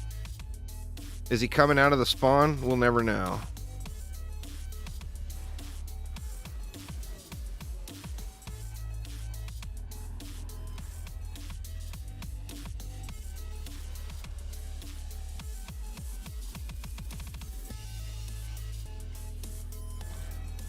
And then, you multi-box the game and you cut your grind time in half, or by 3 or by 4. And that's why you will never find a group. The only time you're going to find a group is content in the game where a group is necessary. Like if you decide you want to push high onslaught floors, well, what trivializes high onslaught floors is you do it in a group, right? So there, you'll be able to find a group pretty easily.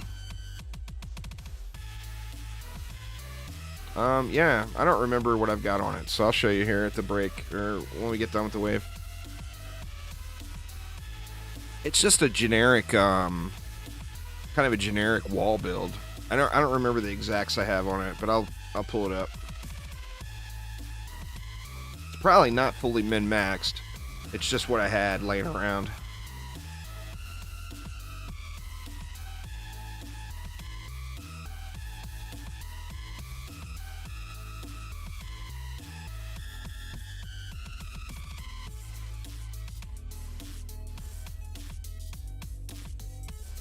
Let him out, Barb. Let him out.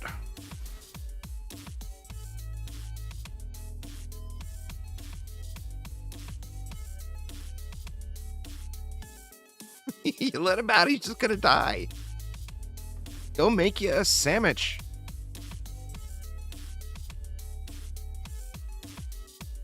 I probably don't have run speed on him. He runs at a pretty good clip. I think just the bigger character model makes him look slow. But he's getting it. Looks like I got run speed on him.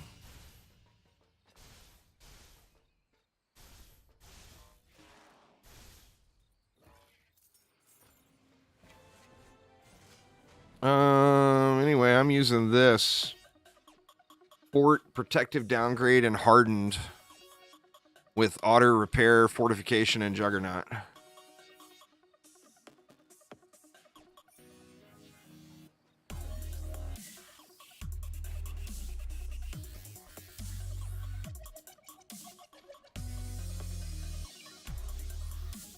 Alright, let's run it again. Run it one more time, and then we'll switch to a different... We'll get a little different scenery.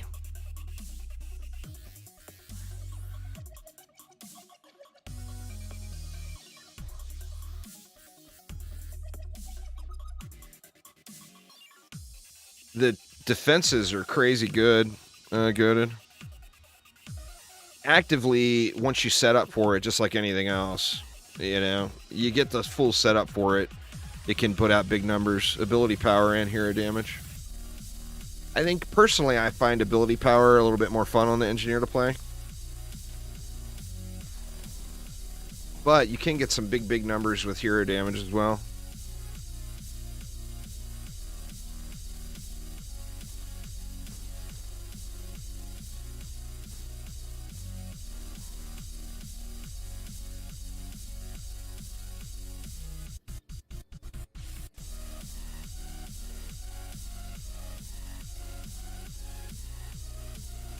If you're Barb main, you'll probably like the hero damage drill arm setup.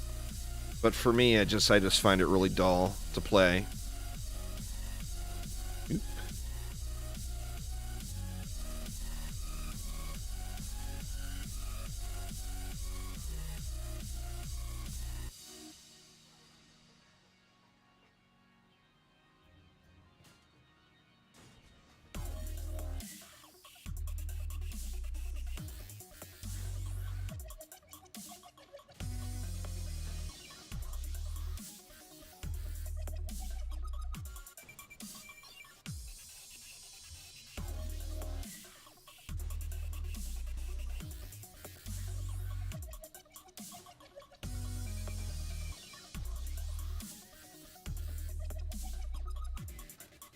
I think just this basic kind of generic build would work on most maps. I haven't run into a problem with it on any map yet. I think it'll get the job done everywhere that you can use it. Oops.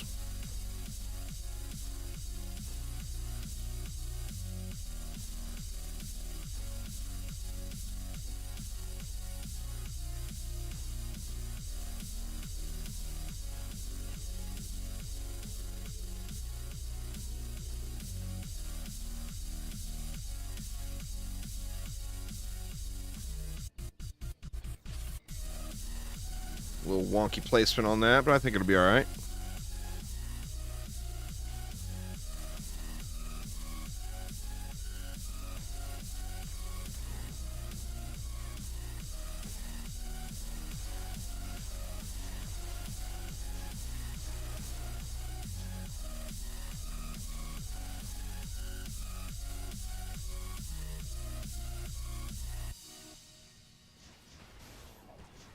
I just think some of the abilities are pretty fun on the NG, is why I just enjoy it more. Thanks for following there, Glory Zombie. I do appreciate you. Welcome, welcome.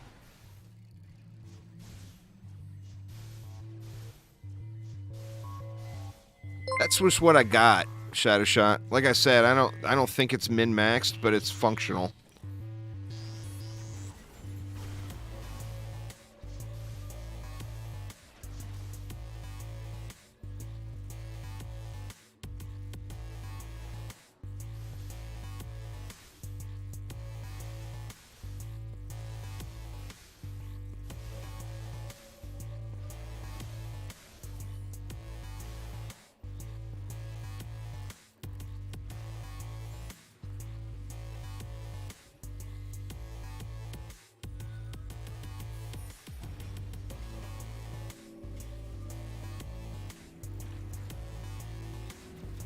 He is big. I think that's part of why people have mentioned that he feels clunky.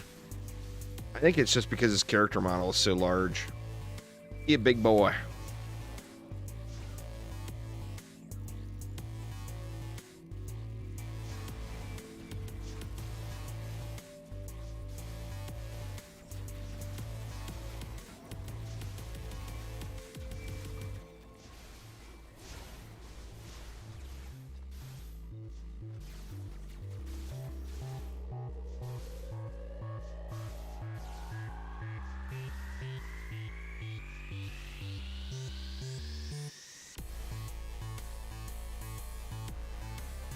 Man, I already burned through my coffee and my Rockstar. I'm gonna need more caffeine in a minute. I got a problem, y'all. It's a shame they nerfed Celebration Canister. Well, the new one is more single target damage anyway.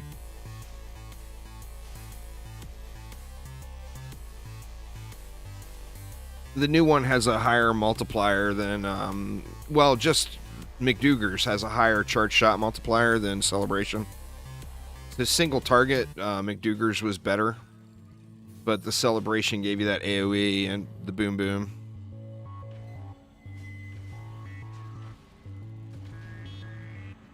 But yeah, I hear you. The real shame is that they didn't update McManus Projector when they started changing the shot types. That's the real shame, because that's the coolest canister. That thing is so cool. The shot on that is just badass. But it's just not... I mean, it's a great lane clear. But unless you're doing a 2-weapon setup, I mean, why not just use the Celebration? Or use the new weapon. If you're using the new weapon, it's fully designed for single target. So you'd probably want to do a 2-weapon build. Like me, I'm using 2 weapons. I'm actually going to change my old one, I think. I think it's time for the conch to finally go away.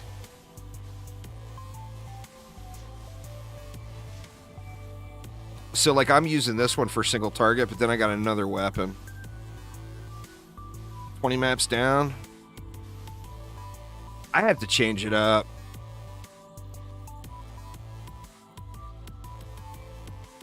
Well, it's for single target, Shadow Shot.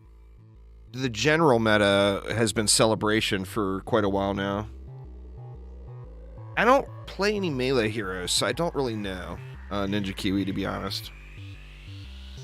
I never play melee heroes. I want to pew stuff, you know? Alright, what happened over here? Dive Bomber.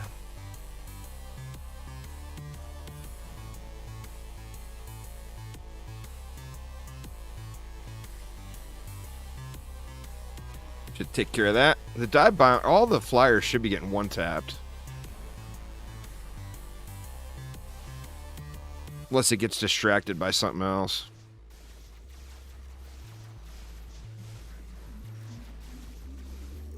I would assume, though, since all of the other weapons are... I'm pretty sure all of the weapons, the ranged weapons, are going to be best in slot for single target. So I would assume that the sword would be as well. But I'm not positive on that.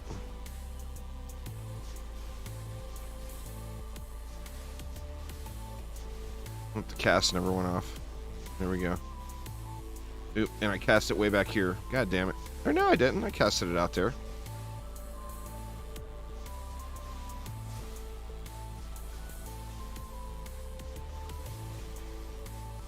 McManus is just cool. The shot type is cool. The charged shot pierces, so it's really good for lane clear. I like the shot better than any other weapon, personally, of McManus. It's right from Mega Man. That shot is like directly from Mega Man. So is McDougar's.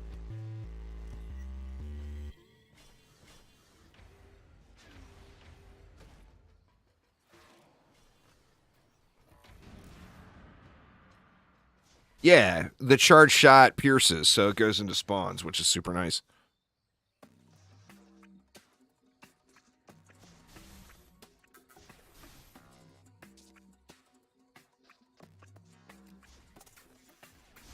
But yeah, I don't know.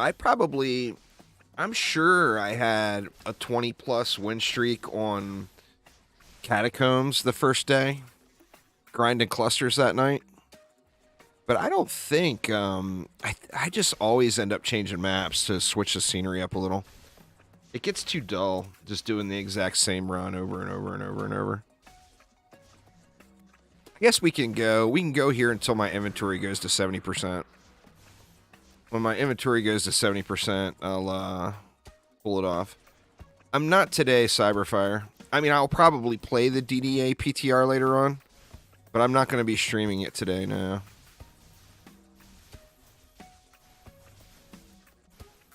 It's just a public game. So I'm on US West. Just join up when I make the match on US West. I am super stoked about what's coming in the PTR. But I kind of want to get this grind wrapped up. Or at least the initial grind. And I'm close now.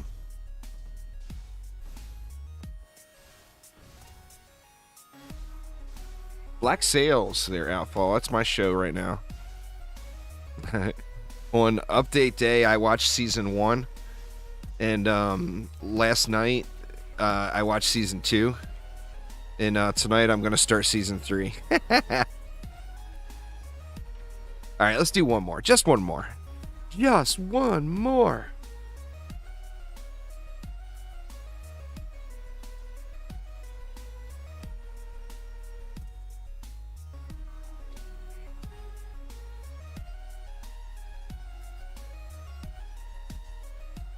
I think, I'm not positive when, but I think that next season of Star Trek Discoveries might be soon, too. Not positive on that one. I'm hoping they reel that one back in, because the writers were taking some, eating the special brownies or something the last couple of seasons. So I'm really hoping they get it reeled back in a touch.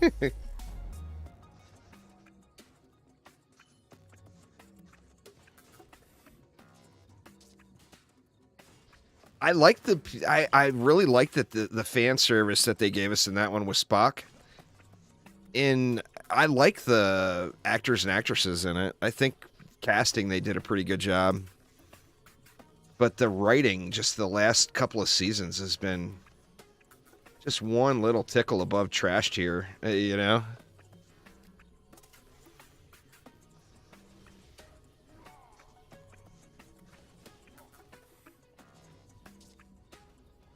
Think it's a mummy? You know, I have no clue.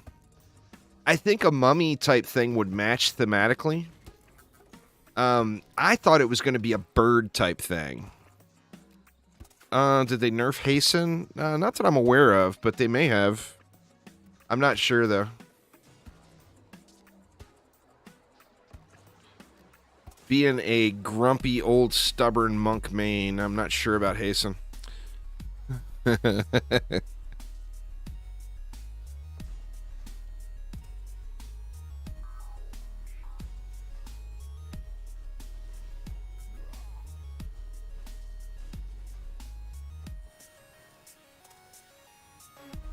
I'm living that boost life these days. I'm here to boost you boys that put out them big numbers. I ain't trying to do any myself. But I will be your support. I'll carry that Dragolich. So you don't have to, and you can go with EP and Pet. And I will boost you out. So that's the life I'm living.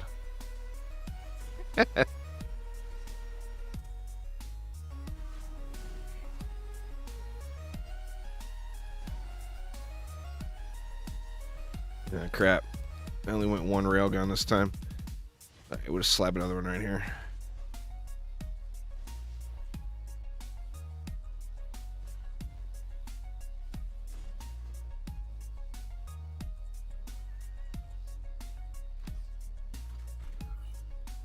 What am I missing?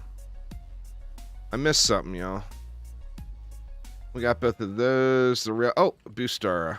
I thought that wall was back a little ways.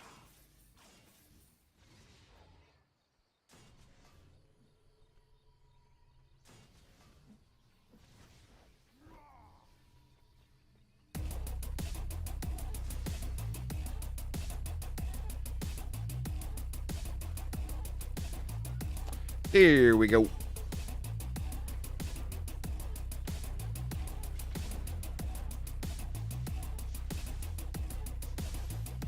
The nuke monk's still got a nuke, but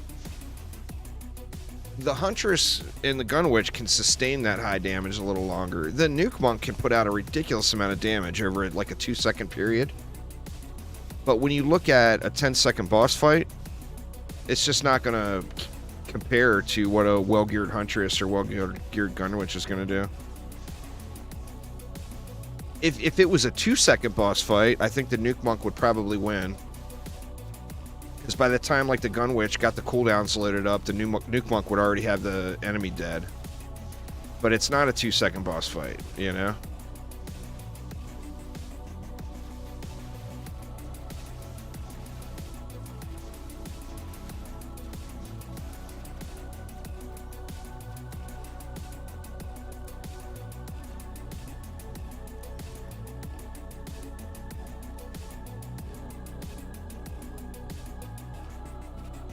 How much an Aftershock mana bomb does? You know, Aramir knows. I know he set it up. I don't know if he's watching the stream. But yeah, I know Aramir set one up. It probably does just enough. Here's the plan, Tato. Here's the plan. Set it up and then instantly complain to Phil and tell him to give us Purity Bomb from DD1. And then say, damn it. Give us Purity Bomb, damn it.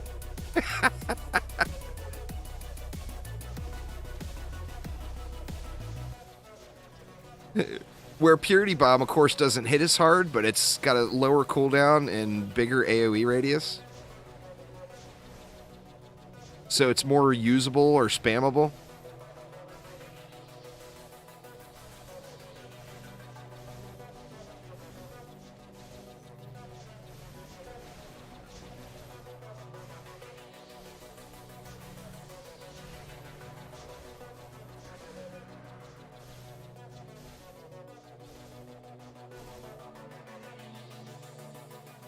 Oof, we got the low side roller.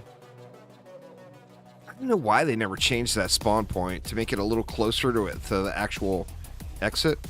Those mobs spawn way back in there, man.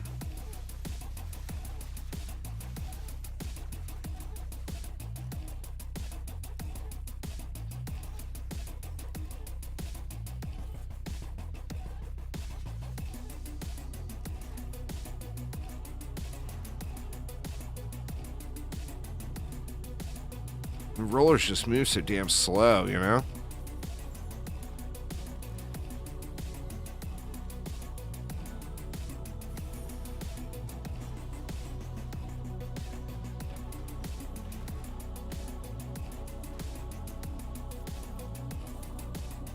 It's rough, man. Some of those weapons are rough. Any of the hero-specific stuff is kind of rough. Like Spitting Steel is super rough to find. The EV Proton Charge one is pretty rough to find. Because you got multi-layers, RNG. But that's the loot rush, you know? That's one thing that I really, really wish they would find a way to get back into DD2 is the loot rush. Like, there will never be anything on the... Besides, like, the one time your entire time playing that you find a 10 out of 10 raid or tenacity or something like that, there will just never be a time where you're excited running over to look at a piece of loot on the ground, you know? And DD1 has got the loot rush. DDA has got the loot rush. That's one thing that DD2 just desperately, well, I can't say it would need because it's got its own current systems that are not loot related. But it would be so nice if there was the loot rush in DD2. Well, yeah, that was when that was before they kind of normalized loot and gave us shards and mods. But yeah, I think most players that played back then would all agree.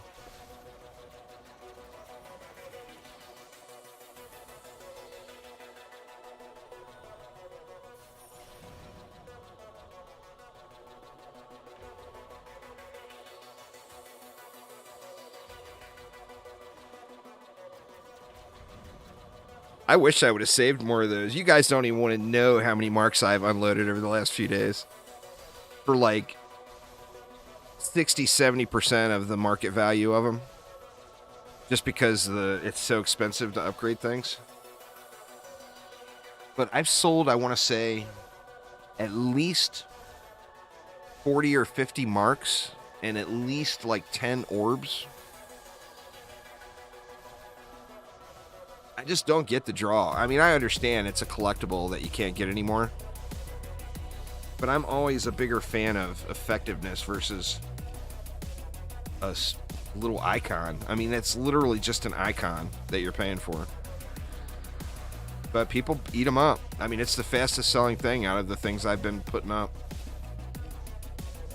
But yeah, I sold... I've blown like, I want to say 400 million gold in the last 2 days. And all that gold, you know, I didn't grind it out. I sold marks. That's how I got it.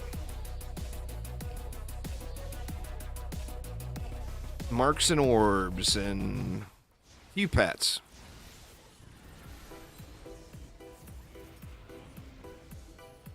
Any of you big spenders out there, I'm willing to part with a caustic Dragolich, which is the green Drago. If anybody's got the bacon. You got the bacon, I got the green. Well, what better place there, Valerian? What better place?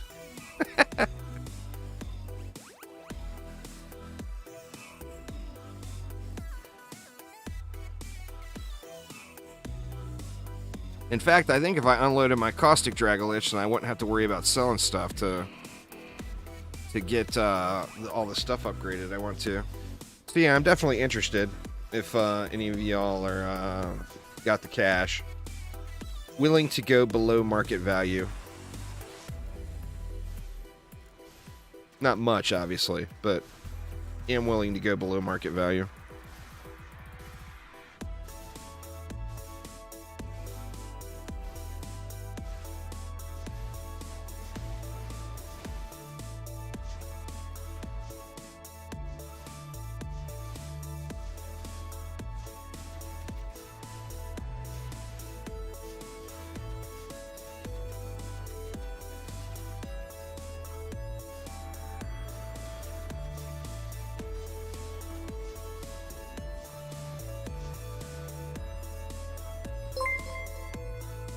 Thanks for subscribing there next. I do appreciate it.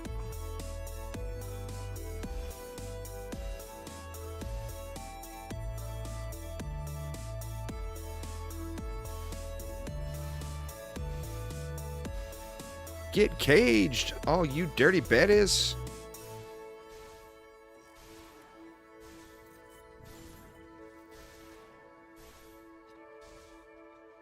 See how many of these I'm gonna need. I'll probably actually need 100. Or no, that's ingots, because I'll probably do 2 weapons.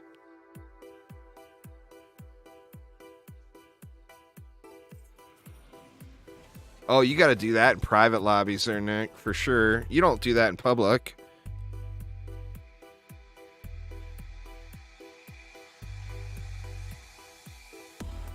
Never do any sort of friend trades in a tavern or in town. I mean, that's just asking for it.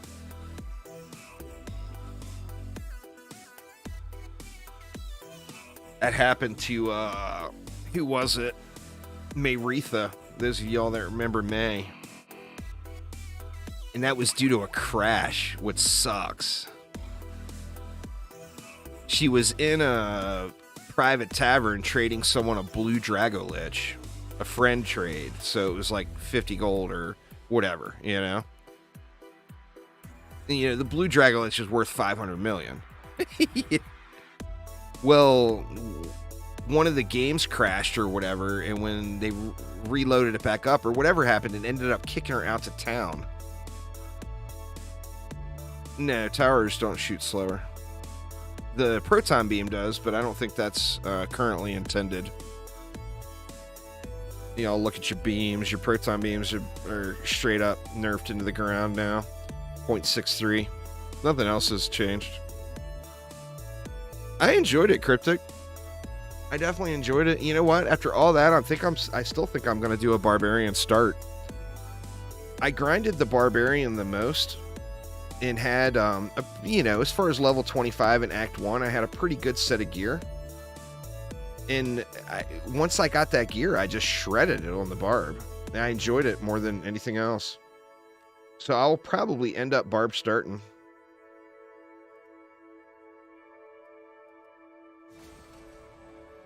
Yeah, the Druid was a bit of a bummer. I think people said that the Druid was not only missing their class-specific thing, but was also missing some major ability or whatever that I guess was imbalanced on previous PTRs or on previous tests. We'll keep that destruction. Valerian with the sub. Thank you so much. Nothing, nothing, nothing, nothing. I don't see no 10s.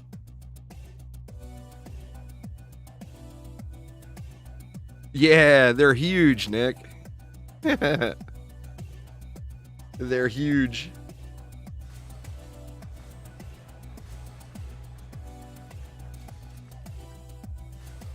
A lot of those radiant rates, it's not what I'm looking for.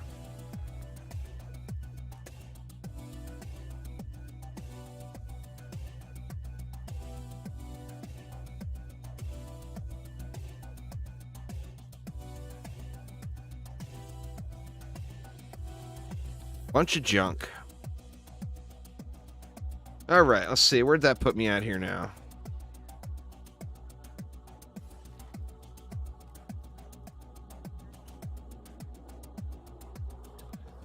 Oh, man. I barely put a dent in it. I need 50 of these guys. It's only 18. I mean, I guess it's a start, right? Baby steps, baby steps. So I need 50 ingots as well. And I know the boss fight is only dropping one of those. There's a few issues right now with crafting materials in Chaos 10, y'all.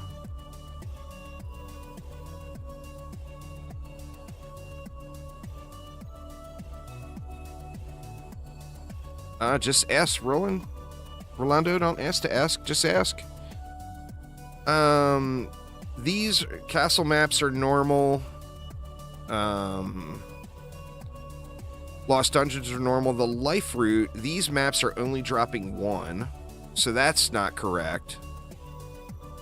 I don't know about High Seas, Dragonfrost. Ancient Ruins was normal. Rotting Ravine we need to check. But the boss map drops ingots, but it's only dropping 1 ingot. Which can't be right. That should be dropping 4, I would guess.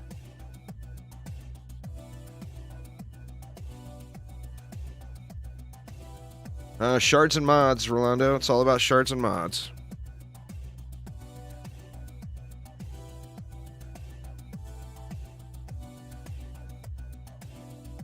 Jester said I need to get better aim. My aim is better than the Jester. Alright, let's run, what do we got up here? Anything good? Negative.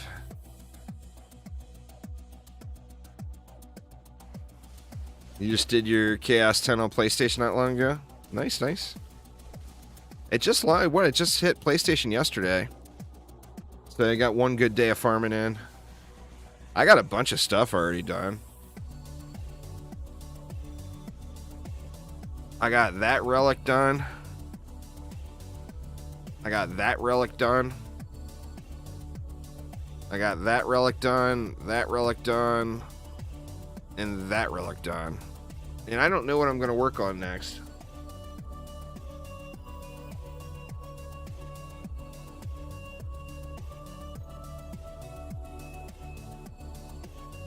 I'm not sure.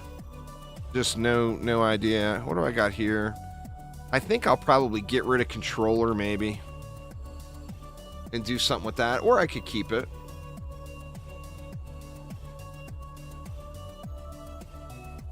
I don't know. I'm not sure what I'm going to do next. Oh, I don't know, Nick. We'll have to wait and see. I'm sure there will be more updates. There just won't be more difficulties. Maybe a different game mode. Certainly more cosmetics and maybe more heroes. All the monetization stuff will continue. So, new heroes, definitely new cosmetics. But I don't know. We'll have to wait and see. We'll have to wait and see what happens. I mean, if there's no more difficulty, then the next thing would be a different game mode. We got one more tab over here. There's room for one more, y'all. We need something here. Or two more game modes and get rid of markets. Incursions are kind of like challenges, so that's already there. Mastery is just the one-shot thing is the problem. Once you complete it, you're done with it. Onslaught, we all know what my feelings on Onslaught are. Campaign and adventures really doesn't need to be two sections. Adventures could be just added on to campaign. Right now, it takes like minutes to complete the campaign. Like under an hour, and the campaign's done for a brand new player. So instead of having a super short campaign, they could have just moved adventures over. But I don't know. That would be my guess, is some other sort of game mode. That would be awesome, Eki, no doubt. Well, the challenge with Infinite Waves in DD2 Crambly is the game barely runs as it is. And Infinite Waves would just be server shutdown after server shutdown, I think. I mean, you never know. Maybe they can get it going. All right, let's try ingots. We want some ingots. Actually, I need to get another coffee, y'all. Before we get the ingot farm going, let me get caffeined up. I am not afraid to admit I have a real addiction problem. AA says that recognizing the problem is the first step or whatever. Isn't that how it works? I am addicted to caffeine in a major way, and it's bad. Like, I drink dangerous amounts of caffeine that would kill small animals or horses every day, and it does nothing for me anymore. So give me just a minute and let me go get a little bit more caffeine. Be right back, y'all.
Oh, right, y'all. Sorry about that. Sorry about that. We were going with the full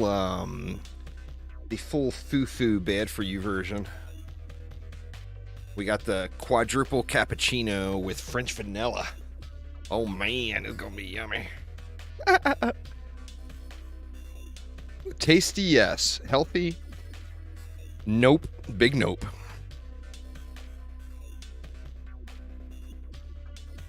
All right, here we go. So where were we going? Ingots.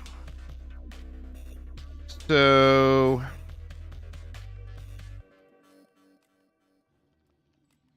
I think the sewers would be the map to grind, or siphon site D. But I really like these two. These were the Dead Road and Temple and Necrotic were originally introduced as part of a Halloween event. And there was a special Easter egg on Temple and Necrotic that's been disabled. But well, let's start off in the Temple. And well, let's start off in the Dead Road. We'll start off in Dead Road. Public game. Let's go Dead Road and see. Well, we got to see how many ingots are dropping first. I drink water too, Tato. You work for Starbucks, but you hate coffee and espresso? It's because you're drinking Starbucks coffee and espresso, man. That shit's toxic. Just kidding, just kidding. I tell you what Starbucks has going for it. Their Starbucks's sugary stuff that they add in is just grade A, right? Their flavorings or whatever. But as far as the base coffee doesn't taste good. Like if you get yourself a nice like Italian coffee, like Lavazza is really good. Lavazza is pretty damn tasty. It's completely transforms your coffee beverage over to pure glory. Sacred Cow, what's up, man? How you doing?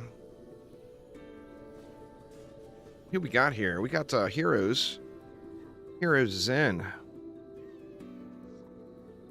I'm not sure how the DU is going to work out on this one. This is a little bit of experiment here because I haven't done this map yet. And this is, I'm spending an awful lot, you know.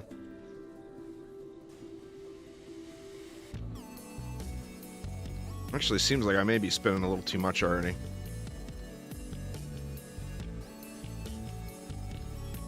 Not centered very well. That's all right. Honor, what's up, man? Remember to hold your mana and don't drop it. See, the problem with building here, where I would like to build, is the flyers are just going to come in and shit all over everything. Unless we can just burn them up with auras. I just feel like that's not a very good plan. The problem here is hex throwers will just throw at the wall all day. Let's just do it. Let's go ahead and go for the spawn camp. In fact, we probably don't even need... We can come way up here. And then we wouldn't need a railgun at all. We can just go with knights.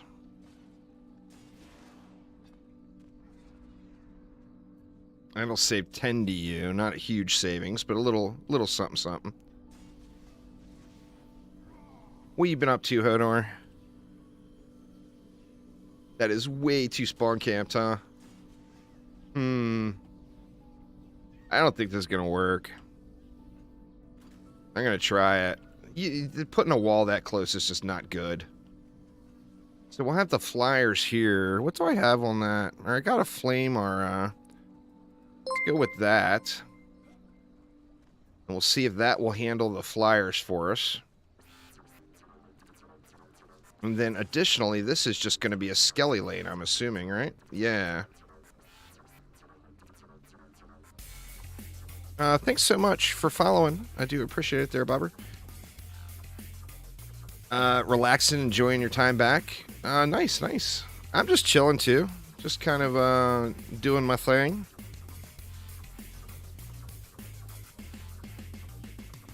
I think this one we can just give it destructive. And that leaves me a boatload for the double lane, which will be pretty good. I think we're going to have to watch the flyers here for sure.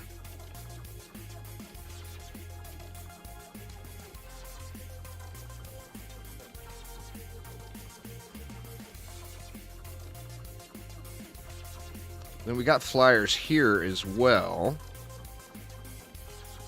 But I think those railguns will just wreck them.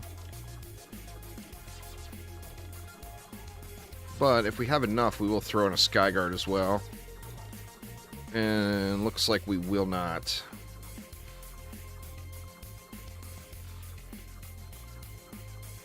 That leaves 40.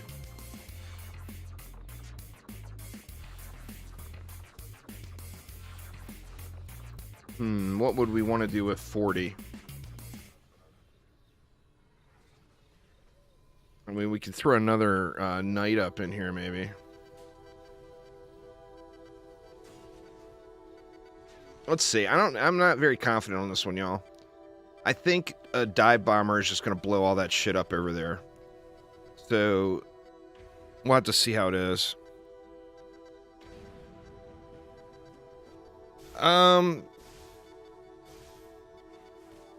You can use spawn camp builds, Sacred Cow, but you have to prepare for cyborgs and frost orcs, basically.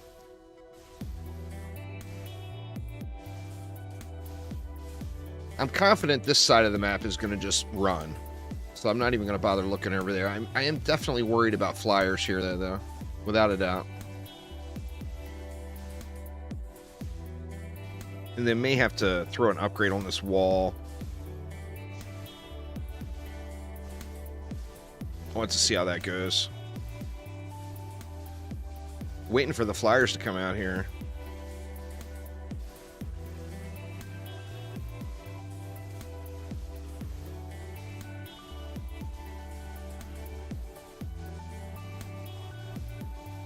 This wall's taking a pounding, actually. Oh, I got the reflect beam placed bad, I think. Yeah, the shots are exploding on the ground. So I'm going to have to replace that reflect beam a little better.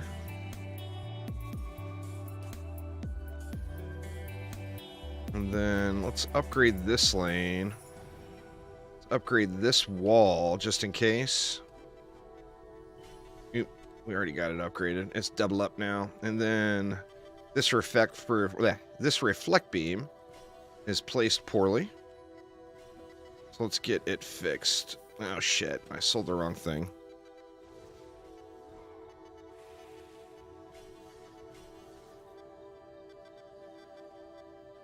In certain Starbucks, they got a weird oil latte. You know, I live in Washington. And I never go to Starbucks. See, I think that is too close. Let's come out a little bit. And I think that might help against those goblins there. We actually don't go out for coffee much because we have access to Lavazza. So we always have really good high quality coffee. And you go out and buy a coffee, they're so crazy expensive, you know?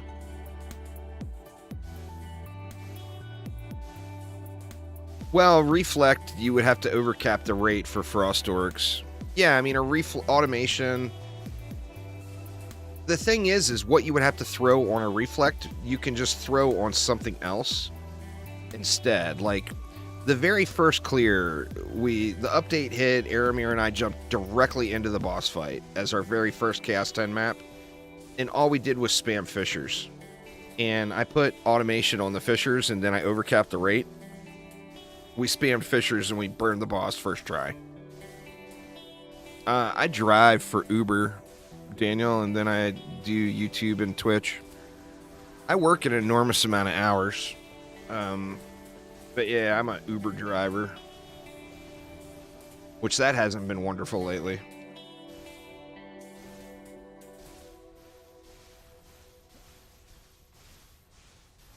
Yeah, that side of the map is just getting destroyed. Looks like the wall is a little better off now. The goblins, yeah, the goblin bombs are bouncing back, so that's good.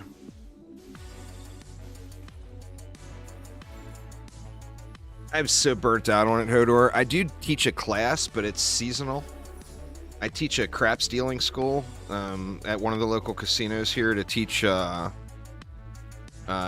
dealers how to deal craps. But it's a once every 2 years kind of thing for 8 to 10, like 8 to 12, 8 to 10, 8 to 12 weeks. So that's not consistent. When it's there, it's really good.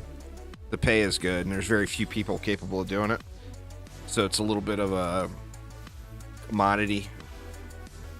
I'm a little bit of a commodity in the casino business, but I just can't go back into a casino and deal cards anymore or whatever. It's just too much, you know. I'm just tired of dealing with drunk people.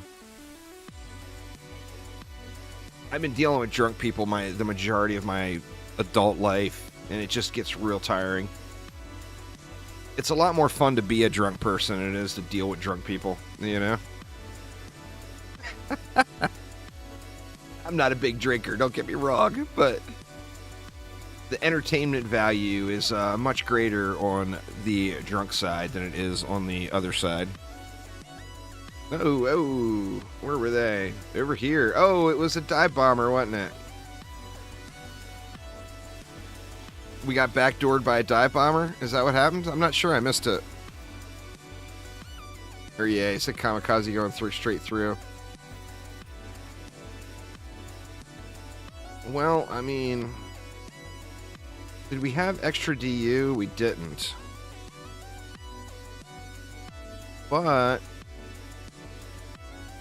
I bet that would get it. Let's see. Let's see if that will get it. I'm not bothering with all that. I'll just throw another aura or a Skyguard somewhere. Not gonna trouble myself with bait towers against an enemy that I could just shoot, but I'm just refusing to. Anti-heal would be super useful in high onslaught, I think, if you get that lane. Now, obviously, just re-roll it. That's what onslaught's all about. Re-rolling, you know?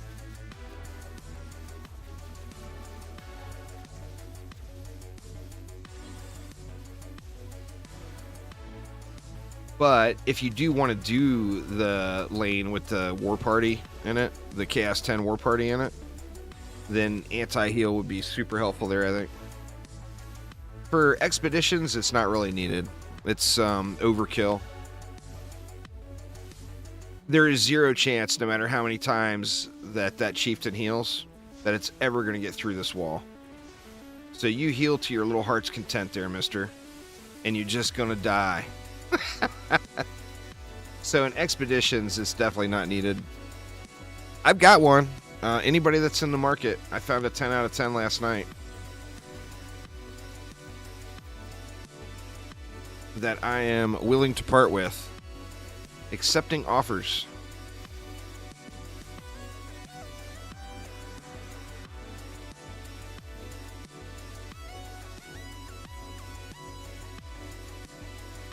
Yeah, she's doing good, Hodor. We actually moved. We live over by Spokane, Washington now. And we bought a house with, we bought a house with my mother-in-law. And, my mother-in-law is pretty old. And, shouldn't say that so loud, huh? The old and crazy. And, you know, that's kind of my wife's specialty is caregiving for older Alzheimer patients and stuff like that. So my wife is like a full-time caregiver. That shit goes selective once you hit 85, Sacred Cow. They can't hear a goddamn thing until you say something that is going to piss them off. And they hear that from fucking 3 houses away. It's some serious selective hearing.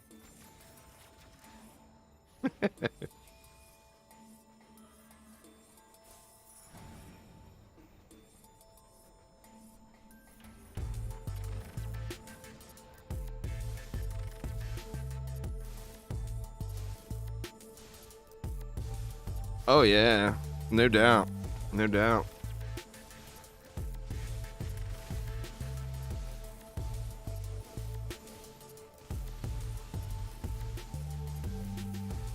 See, I think if we just moved the build back down, we would have the irritation of dealing with the hex throwers up there. But I think dealing with the hex thrower irritation would be better than having to rebuild because of dive bombers.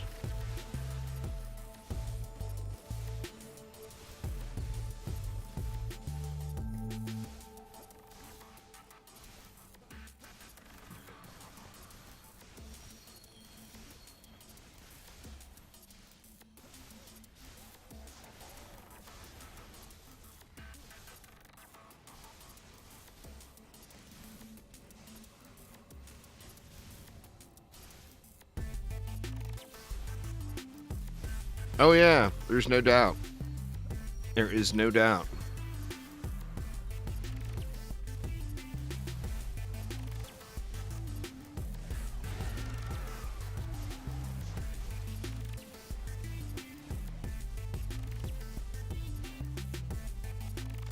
Webb's gonna sit there inside the spawn, isn't he? Or no, he's getting hit.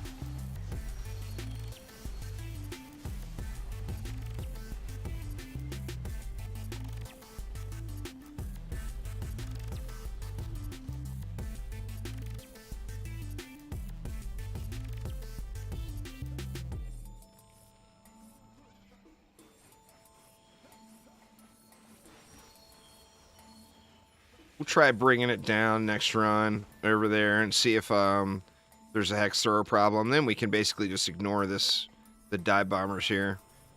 Just throw a Skyguard tower in the mix with it or whatever.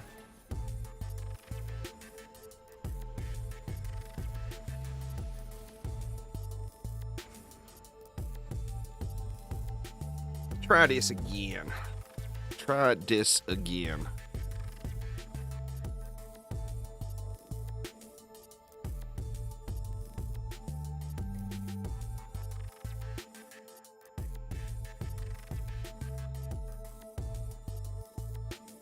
I don't, Hodor, but I drive the old people business shift. So I've had zero issue. I basically ferry people from downtown Spokane businesses to the airport and back.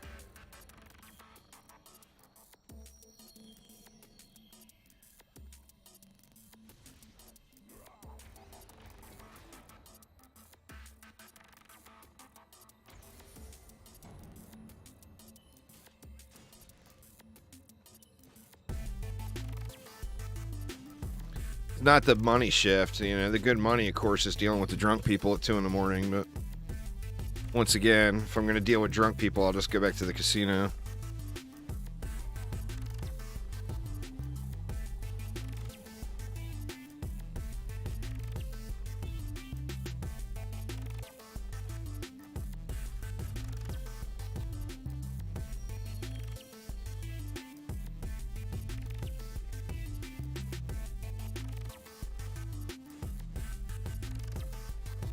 Bring this all up just a little bit further.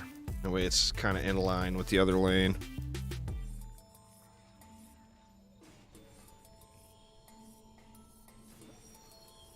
You don't really need to space. I've been playing so much DD1 and DDA lately that, you know, cleave damage isn't really a thing in DD2. So you can build so close to your walls. But I've been playing those other games so much, I'm so used to spacing my defenses away from the wall so the ogres don't cleave them. Let's see. Let's come way back. We might have to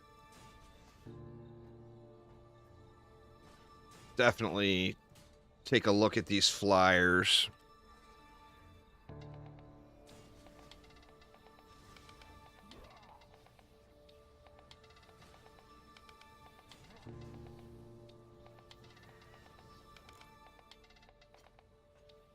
And then we may need an extra reflect. Like that. Because any range mobs over here will probably just throw from here. This, we can just spawn camp.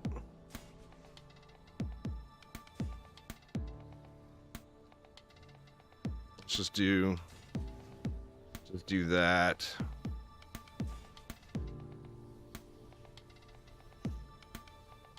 Yeah, looks good. Now over here, if we bring it way back, we won't have the flyer issue then.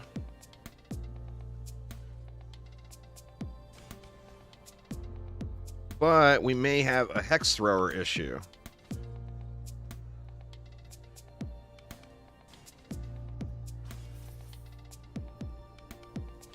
So we're going to have to do extra reflex here as well.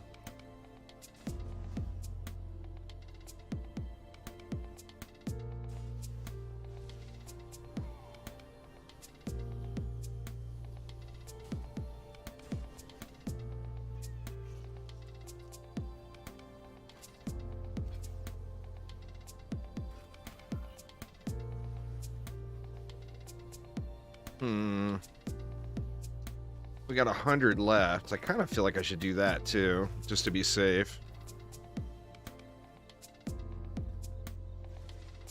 And then just to assist with all the flyers, we could do that. And that leaves 30. Well, I mean, 30, we can do this, and it's going to get borked and frozen. I guess I could automate it. What do I got? Or we can just throw another relic on altogether. Let's just do that. What do we got?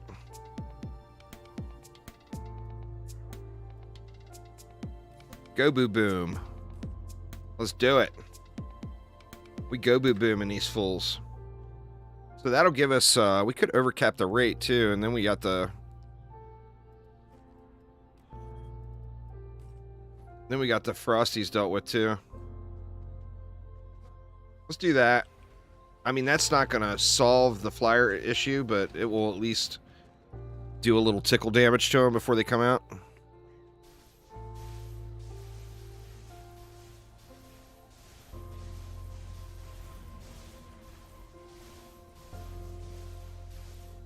Just a little tickle.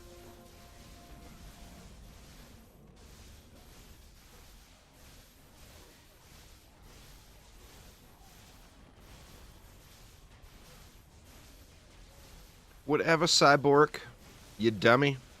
Lowest IQ mob in the game. He will sit there and slam on that thing all day until it kills him. Cyborg, low IQ confirmed.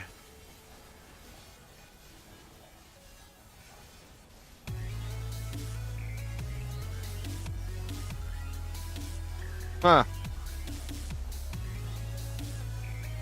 That was weird. Unless somebody knocked him back, I didn't notice.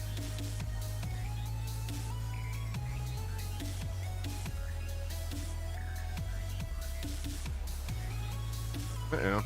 Oh, shit. The Skellies got through. Oh, wow. Did not expect that. A couple of upgrades will resolve that, though.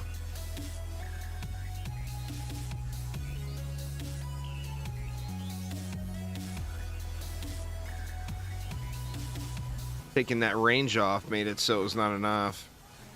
This is going to just be irritating, because now the cyborgs are just going to stand up there.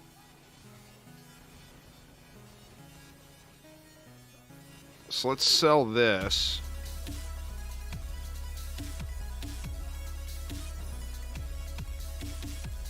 And then go with this, and then that should address that issue.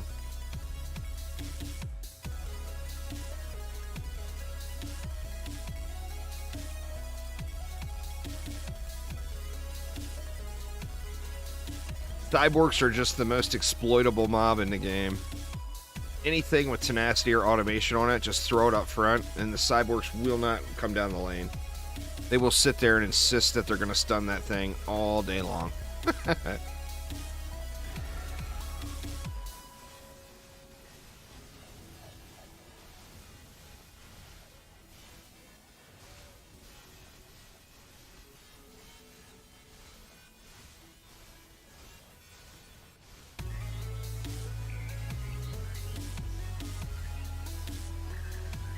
See, we got a dive bomber. Looks like he just died. So I'm not sure if Bubba shot him or if the defenses killed him. We got a siege roller back up at the corner, but he's got plenty of time.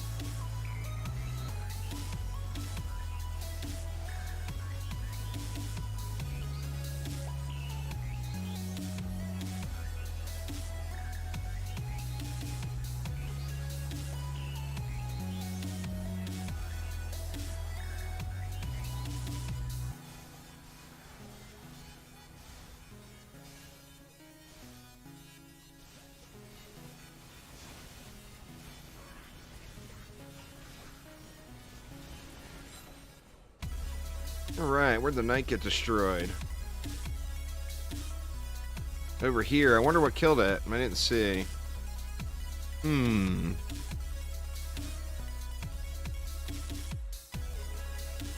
not sure what killed it.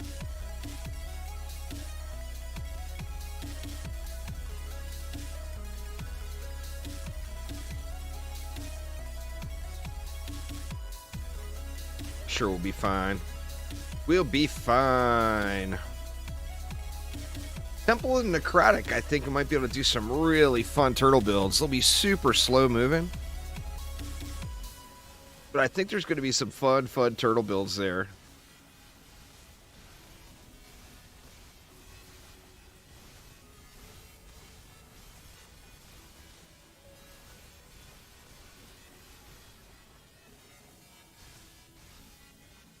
If you were only going to set up one, I would probably set up this magnetic knight tower. The railguns hit harder, but these things are just so useful. So much utility.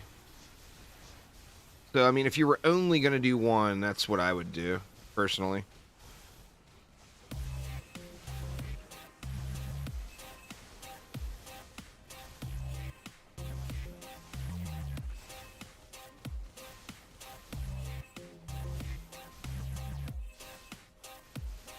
Going on there, Amumu.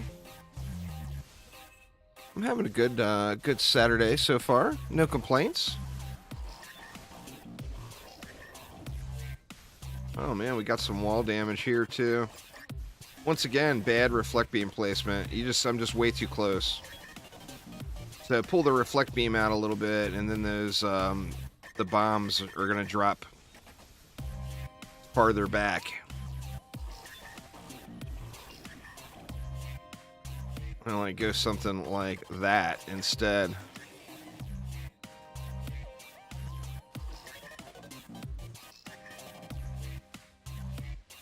Remember when, like, the bombers, they're targeting the bottom center of the wall. So as the bomb arcs, that's where it's going to land. So you kind of have to picture that in your head, and that's where you set your reflect beam out. That way it bounces them without any issue. This one was just tickle damage. I'm not going to bother moving it.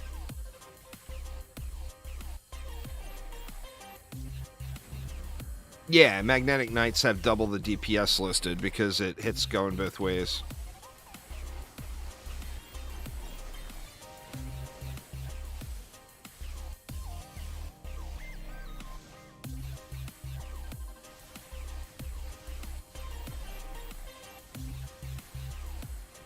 And you see now the bombs are bouncing back and not hitting the wall, so that's good stuff. What's going on there, sniper? What up? What up?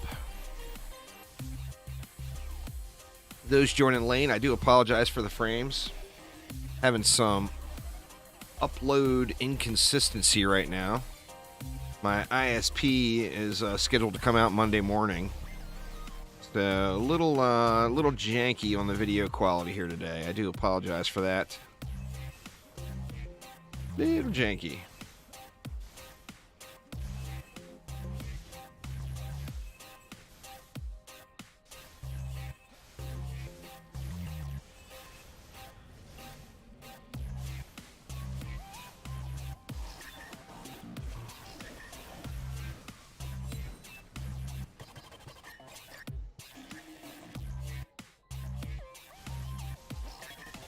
Where is Skelly at?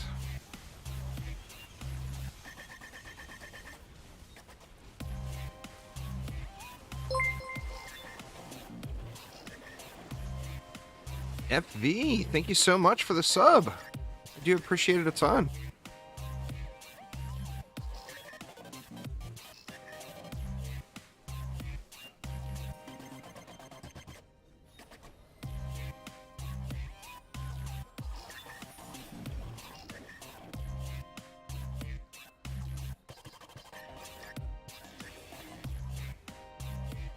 What up, Dizzy? How you doing? Slick Kelly on.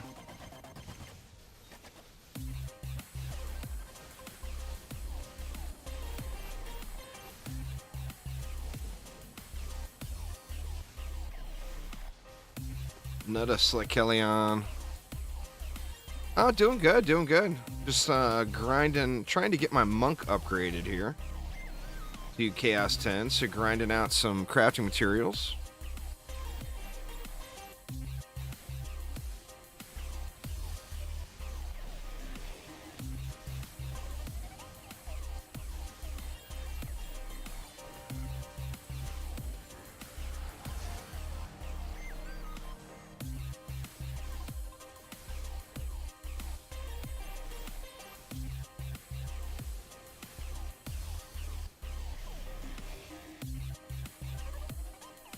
Sorry, Captain.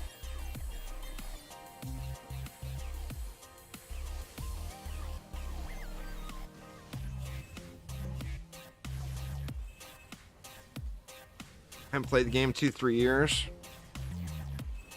It's all the stuff is the same from 3 years ago, Sniper Mafia. There's some additions added, but all the things that you used 3 years ago are still work great.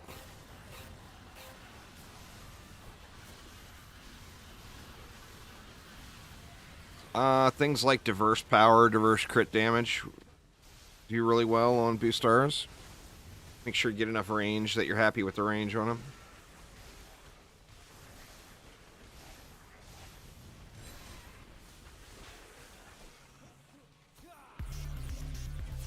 I never looked to see how many we were getting here.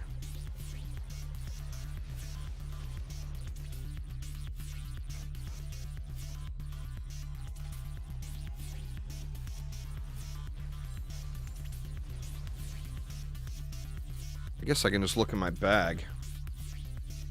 Okay, we got 2 for the last run, so we should... I should have 4. I see 1 laying right there.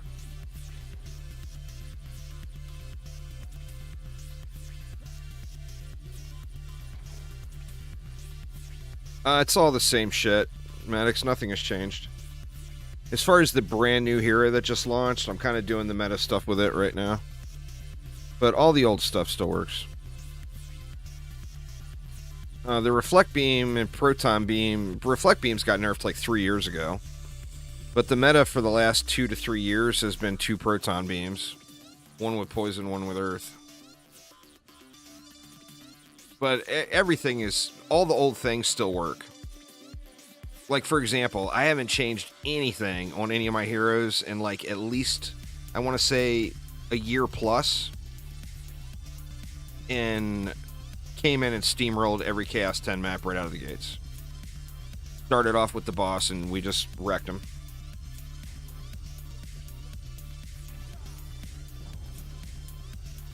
Because the old, although there has been additions, the old things still work.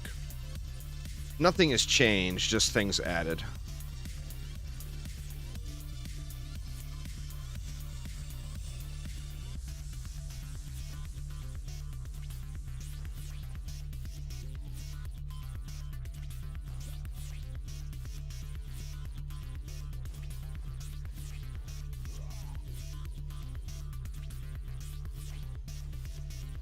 These guys are really good, though. These Magnetic Night Towers and the Railgun.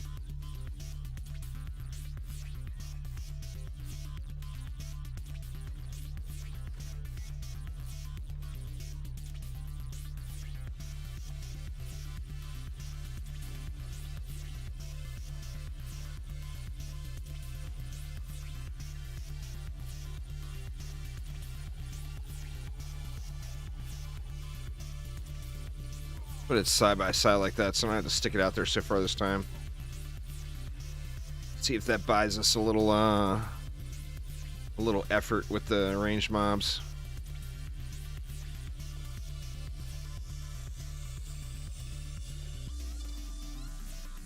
Yeah, it's fun. I'm enjoying it.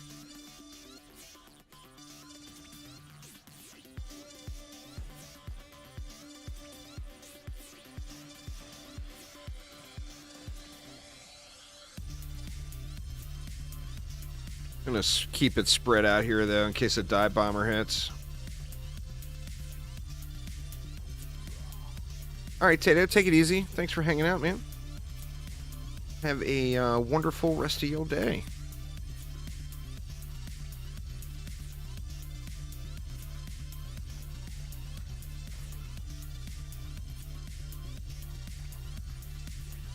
I still feel like we should have something for the flyers in here.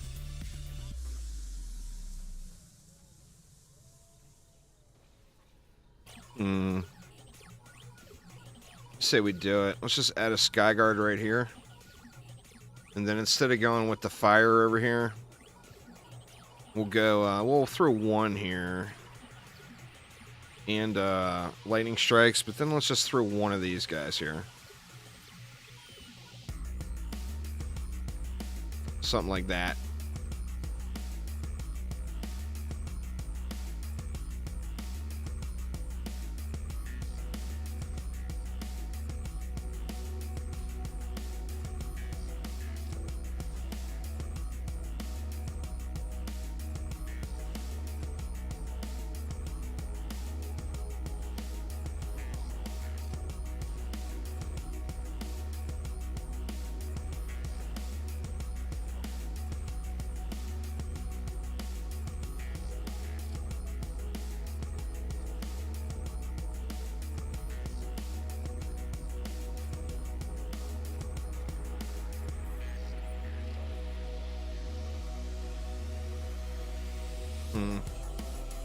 He was a little wonky.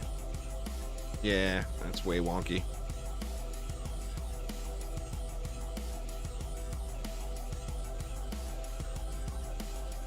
All right, so that gives us, what, 70? Or I never threw the... Do we want to go with a sky guard here? Or do we want to just throw another railgun down? I mean, we can throw another railgun down. It'll help with any of the skellies that sneak through. I'm afraid they're just going to dive bomb this guy now, though. I mean, if they do, I guess it's not the end of the world. Let's check it out.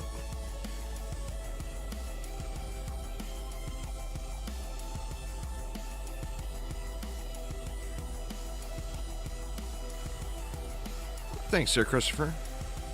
I got Fortification, Juggernaut, and that healing one. Well, they might, but they're not supposed to. They're supposed to not dive bomb towers, traps, or nodes, but they do anyway because buggy guess fuck.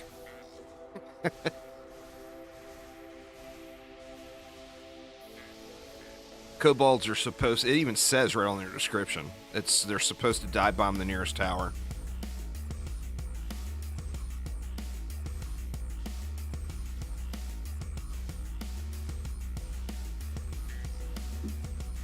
These skellies are getting uppity, huh? I don't think it's gonna hold. That's what, 60 DU. I think we'd have just been better off with 2 more flamers here. And then we don't have to worry about the flyers either.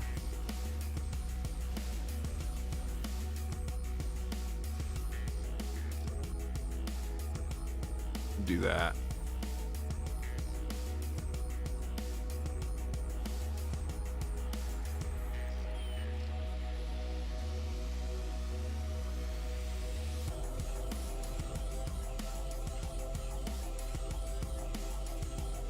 And remember, skellies take the increased damage from fire, too.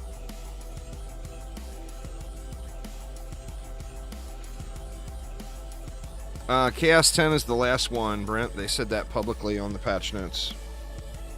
So this is the final Chaos tier.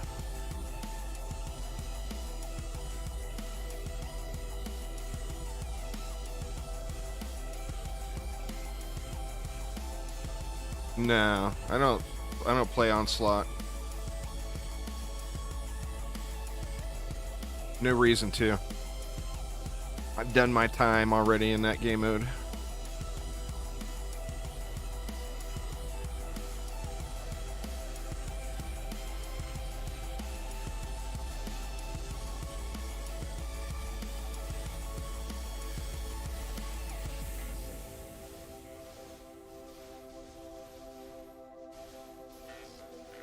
This map drops ingots.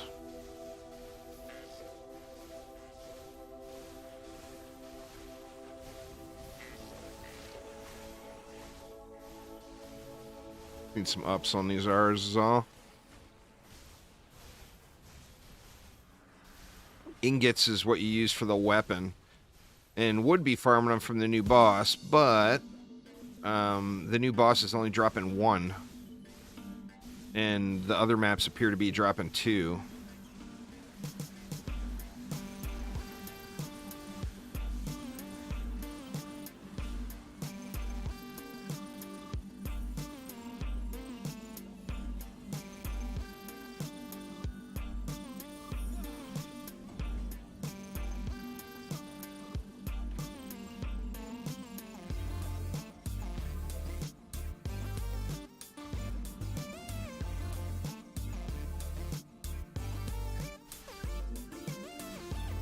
Should be good there now, huh? Ingots are weapons. To upgrade weapons. Yeah, this is my main account. I don't play alt accounts anymore. Well, I mean, unless I'm not streaming, and then I'm running my main and my alt at the same time. But yeah, I'm not going to do any alt play on DD2. Well, I've done ancient power resets many times. Only 9k, huh? I hit 9k earlier on stream today. It's my 5th time hitting 9k. But anything over 3060 is pointless. Well, I mean, it's not pointless. It gives you quality of life. I think the highest was maybe 12. I'm not sure. 12, 13, something like that.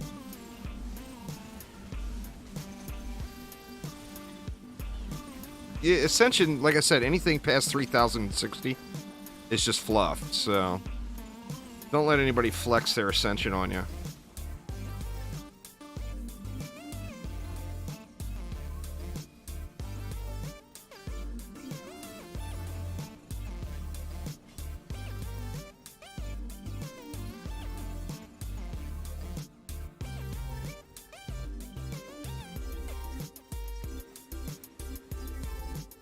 Use for what, Philip? I'm using defense rate, anti-chaos, anti-melee. With destruction and mass destruction.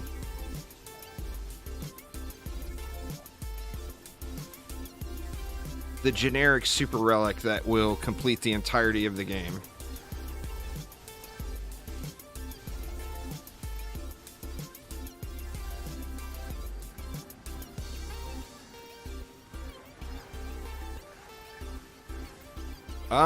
I don't know. I think they seem pretty happy with them.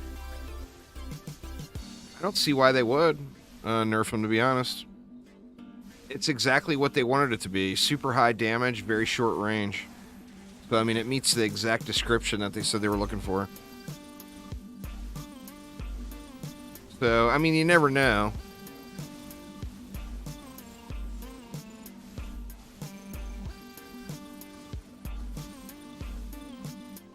Yeah, I would just ignore that.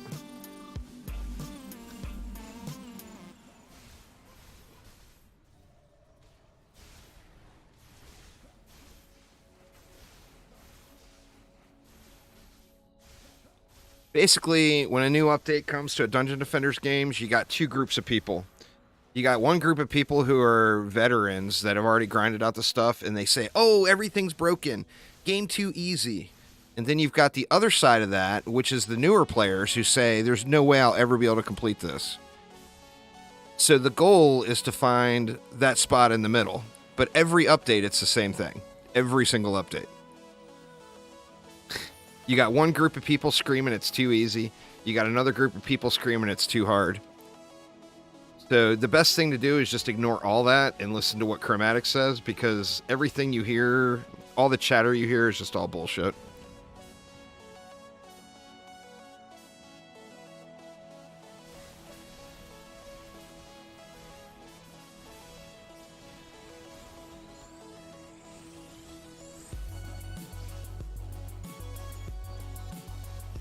But that one, I just can't see them. I mean, they might, but I don't think it'll be a major adjustment if they do. And it's a free-to-play game, you know? What do you do? What's the smartest thing to do from a business perspective in a free-to-play game? Make the newest thing that costs money very powerful. And then that encourages people to buy it and spend money. So my guess would be it's probably exactly as they wanted it to be.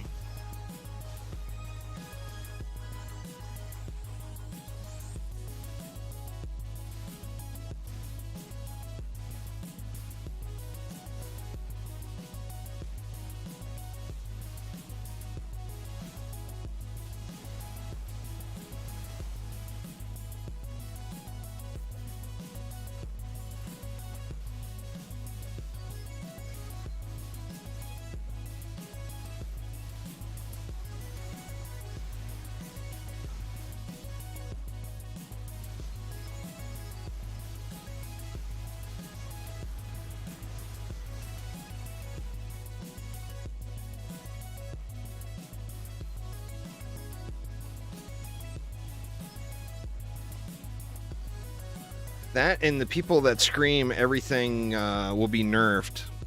Historically, how often have they been right? I can't think of any times. I'm sure there's been some time, but I can't really think of any. You know, there's no offense to those folks, but like I said, it's a free-to-play, casual free-to-play game. Some certain groups of people want to pretend like it's a high skill level, super difficult game to play, and that's not what the game is in any means at all. It's a basic strategy game about countering enemies. You can't lose a map, because if you lose, you just replay from wave, and then you win the second time, or the third time, or the fourth time, or the fifth time. You know, it's super casual. No death penalty. It's the easiest of all the Dungeon Defenders games. The hard part about it is the time requirement. Let's try a different map, y'all. It's a big grind, you know, and that's the challenging part, is putting that much time into it, or spending $1 bazillion on it without getting burned out on the game. Onslaught at the top is 999. Aramir is not afraid to grind, that's for sure. He puts a lot of time into the games he plays.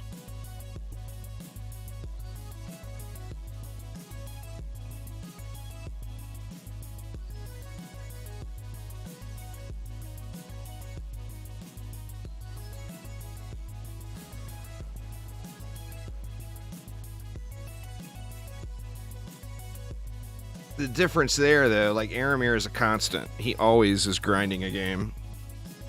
It's not a, you know, grind it real hard for 2 weeks, you know, once every 3 or 4 months, like a lot of the folks are. Overly competitive. Aramir is not like that at all. He's probably one of the most laid back, chill of all of the higher hour grinders.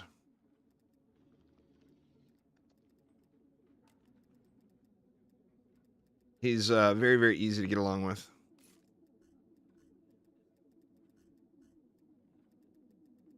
Oh, come on, where the 10's at? I got a 10 last night, but I'm due. I'm due.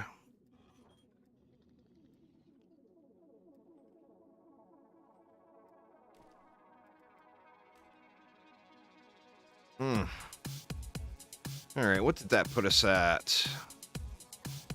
It was only 3 runs. It didn't put us very high.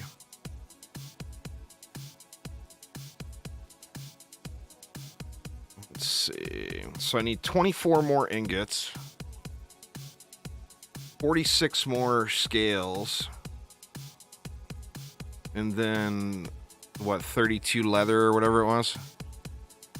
With my first 8 out of 8, I think was the DST one.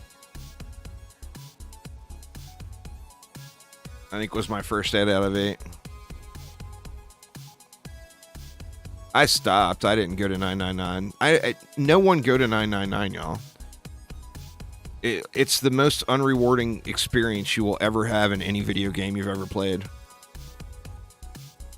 Unless you just want to be able to say, I got 999. I wasted 1,000 hours for no reward. Unless that's what you want to say, ignore the whole 999 thing. Do it to get your ancient power resets, and then forget about that crap. I mean, that it's a dime a dozen now. So if you want to easy mode it, now's the time, right?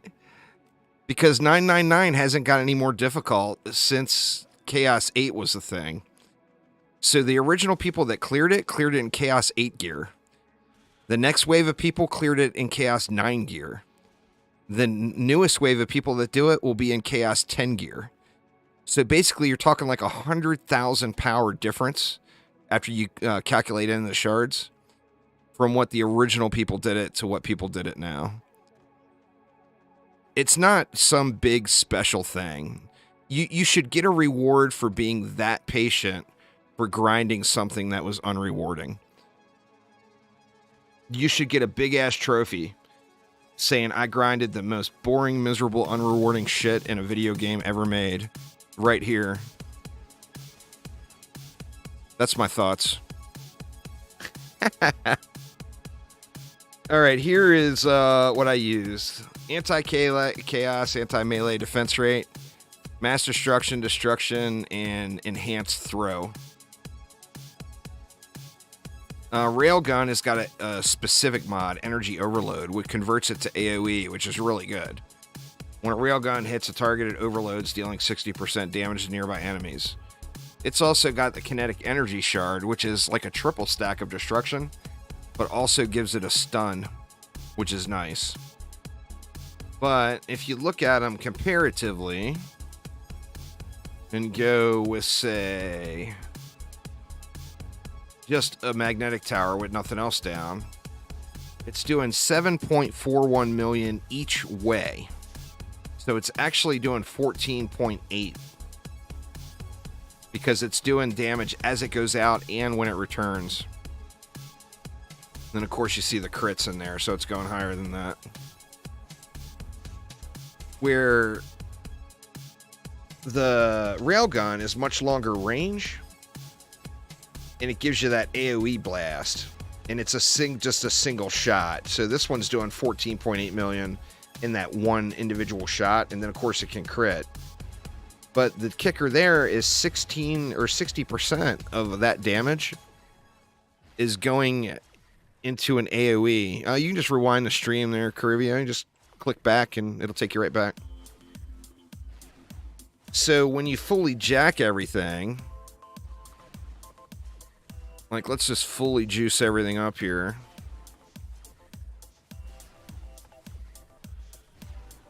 Let's put this over here so it stays out of the dummies. We'll even give it a buff. Get it all upgraded. Go full EP edition. And now we look, fully juiced, it's doing almost 100 million DPS, but the other thing to remember is an additional 60% of that gets added to it for the explosion. So if that was 100 million DPS, it's actually going to do 160 million DPS single target. and then the explosion is going to hit all the other mobs. So it's a single target defense, but that AoE blast is hitting everything. If you look at this guy, he's doing 65.7 million DPS, 47 million per attack, but that's each way, remember. So the DPS on this is right at about 131-ish million. But the thing here is this is going through everything within range. It's piercing all the enemies. So you're getting that damage all the way across, but the range difference is huge. No laser defense requires piercer, and this is not a projectile, so it goes through anyway. None of the engineer's towers require piercer, even the machine gun. Any laser tower doesn't require piercer, so even like the sentry turret, it's shooting lasers, so no piercer required.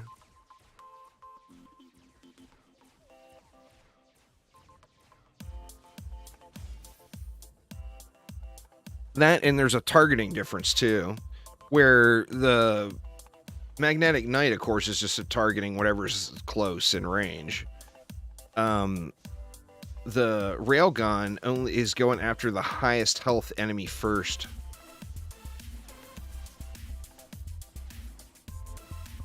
So a little targeting variance there too.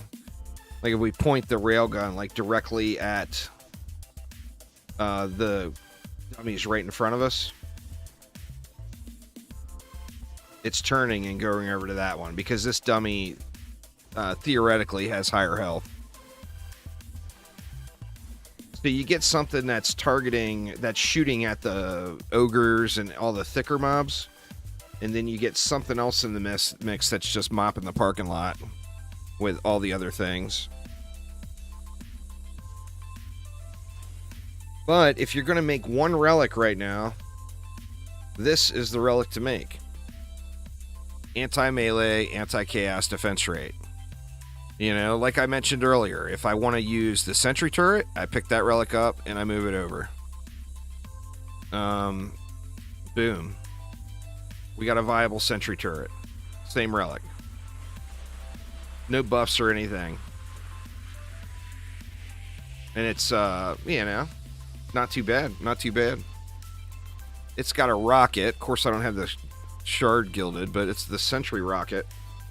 Do I have... Or that's chaos 2, so I won't have any more of those. Every 5 shots, it shoots a rocket, dealing 150%.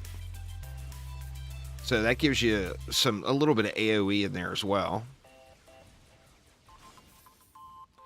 But for me personally, it's all about these two. I actually really dig the EMP trap as well. And it hits super hard. Like, let's grab these. And we'll go... Destruction, mass destruction. We'll just leave that last one open because you would either need to have automation or overcap the rate. But these things are pretty beast too. And this is a 20 DU defense, which means you get the massive, massive upgrade value of it.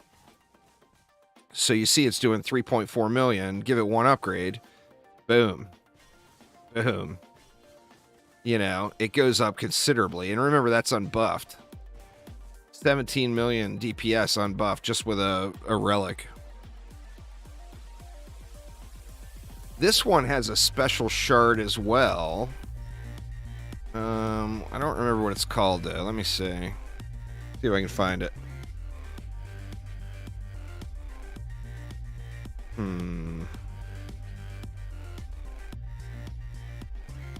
Here. Let me see.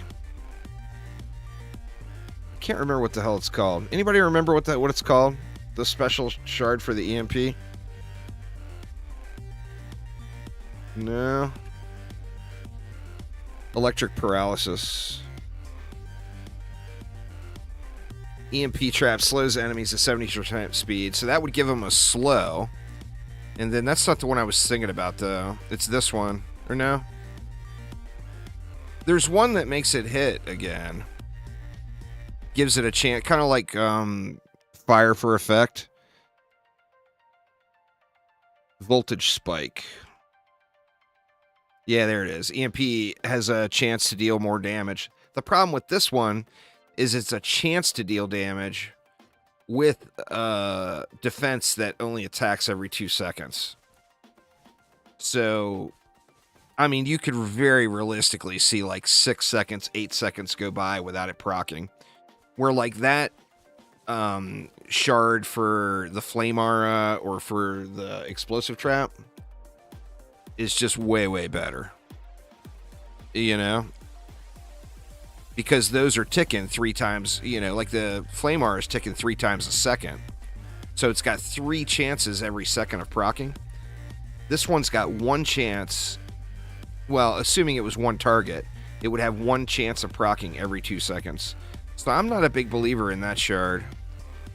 But like for this situation, this setup, I would either use a relic that's got tenacity on it, or just throw automation in. And then the cyborgs are dealt with. Now you'd still have the frost orcs to deal with. So you could like drop that and add in defense rate, and then that would overcap you for frost orcs. But you can do this right here to every trap or node in the game right now in Chaos 10 to make it work. So, I mean, that's usable right now today. But yeah, anyway, like I said, for me, I am a big fan of the Knights and the Railgun. They're both just so, so good.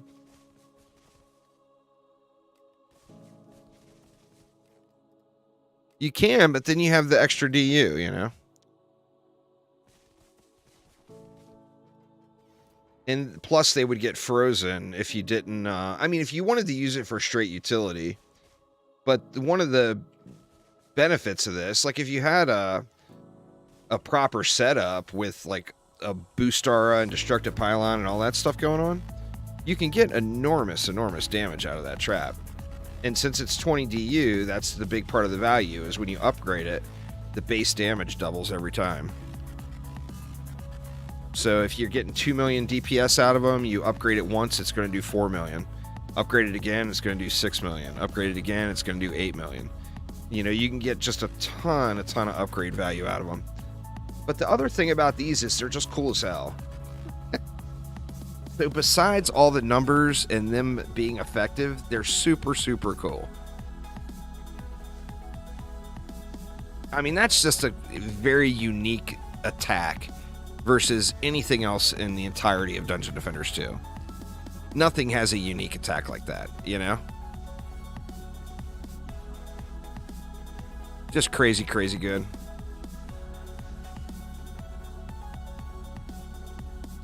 All right. You really dig the Knight's hat? Makes you think of Origin. Well, look up,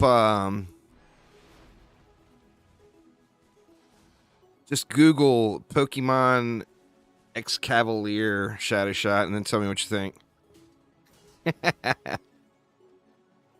Google Pokemon X Cavalier.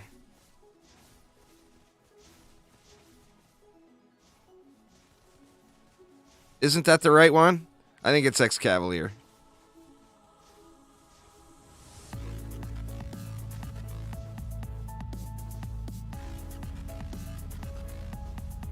Uh, 72.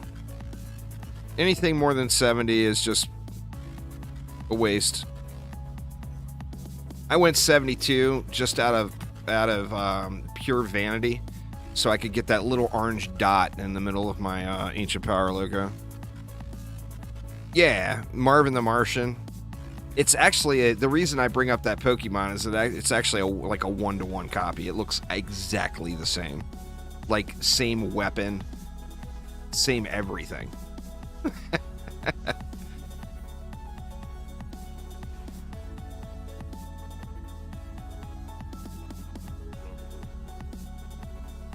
But yeah, it's definitely got the Marvin the Martian vibe going strong too, for sure. All right, let's try the temple. What do we got left? We got about 40 minutes left. This one could take a while to run.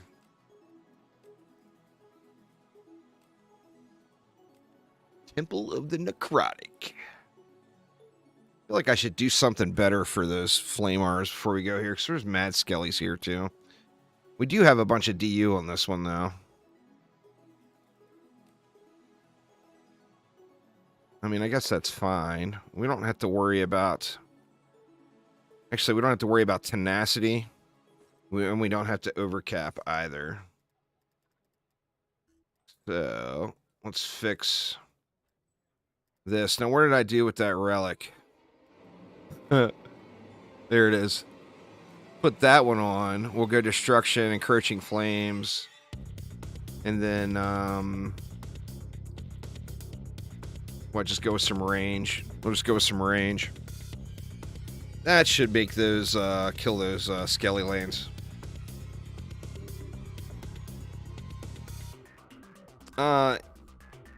Every hero. Use walls, add the hero of your choice. So somebody asked about walls, too. This is what I got going on my waller.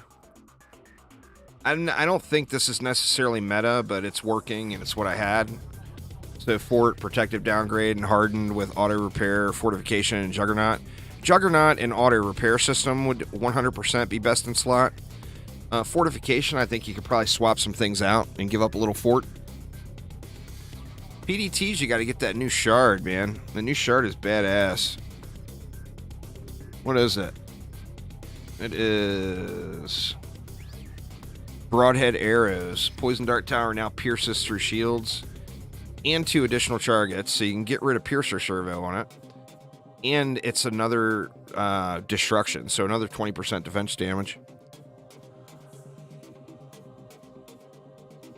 Just make sure you get a Chaos 9 clear first. There, Dennis.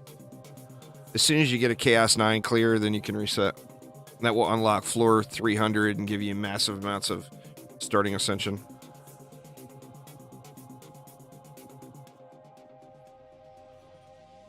I mean, it's an option. You could play around with it for sure, you know. You get the benefit of having that optional 3rd shard slot to do whatever you want. All right, off to the temple.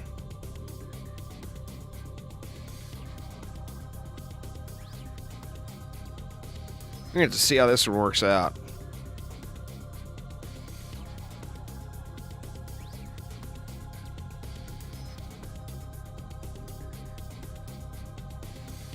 I play on US West usually.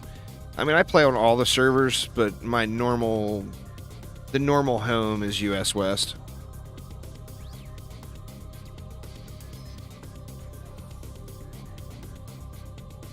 All right, 1,300 to play with.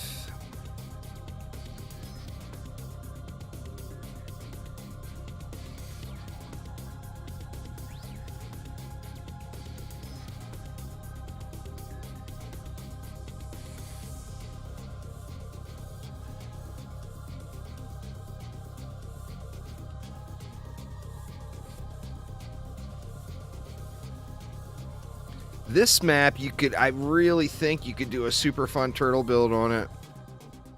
One that, like, is reminiscent of the original builds for this map when it first launched. What do you guys think? Should we try it? It'll take longer for the map to run, but I think it'll be cool. Yeah, it's pretty beast.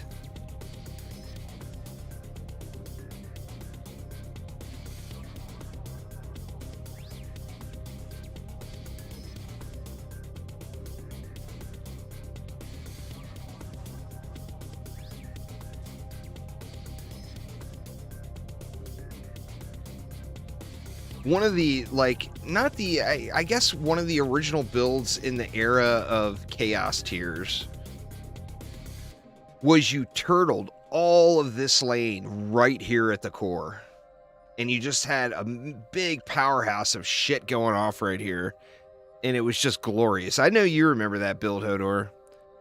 Like, when the Chaos tiers first launched, I can still remember my very first Chaos 4 win was on this map, and I turtled it out here, and I spammed the Nimbus cloud all over the place, all around here, and the Nimbuses just went out and wrecked everything down in the lanes here.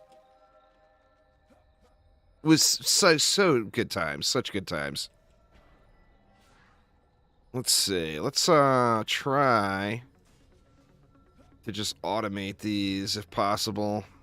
I don't think we're going to be able to, but because I got that all for one on my Sky Guard, so I really don't want to put multiples down.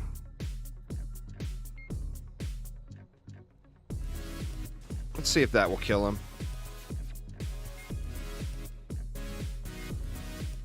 And then over here, let's wall it first.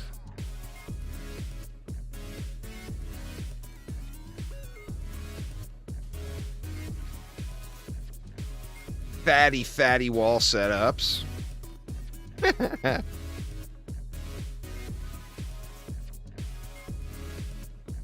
Let's see. Let's start off with the reflecting here, maybe.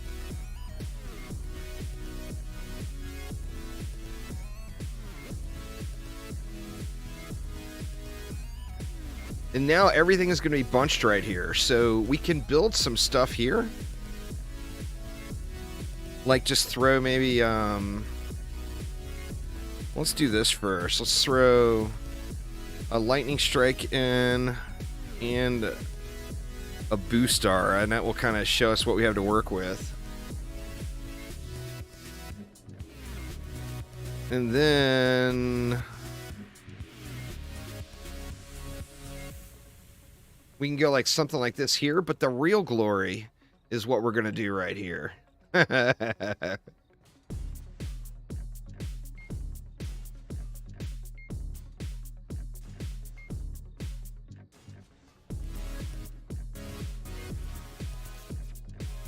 Is all that going to fit in a boostar? Looks like it will.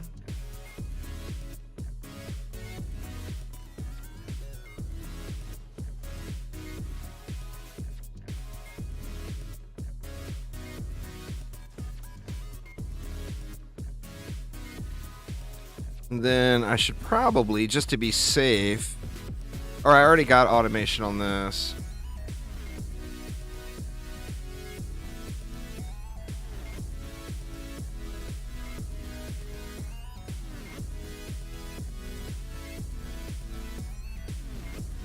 That leaves 130.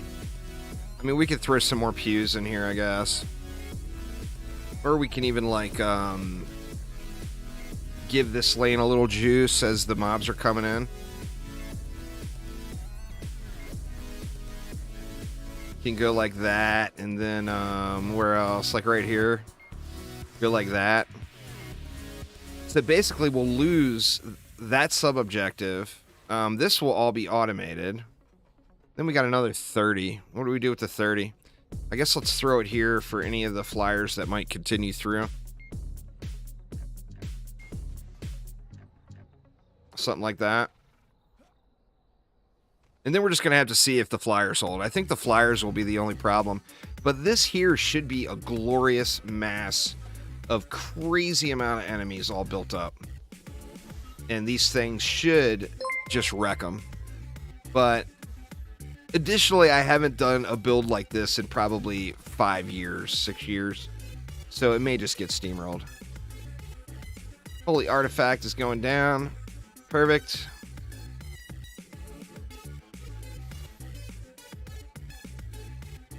I think this side will be automated. We'll just have to watch for bosses on the skelly lanes, basically.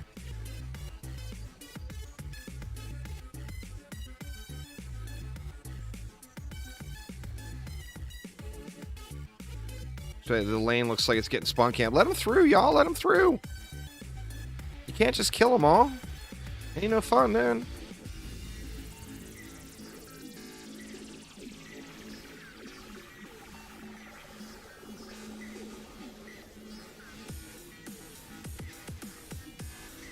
I mean, I'd like to see like 100 mobs here. All getting speared. Look at the crossfire on those bad boys. So glorious.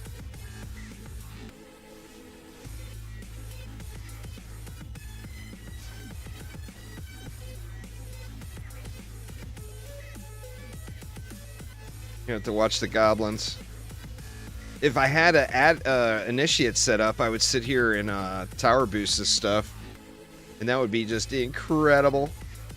And it looks like we got leaks, so we're gonna have to upgrade to skelly lanes, or we could just throw a wall in.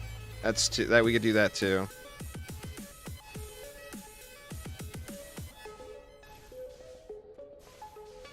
Oh, you know what? I bet that's a really good slam spot for the engineer, too.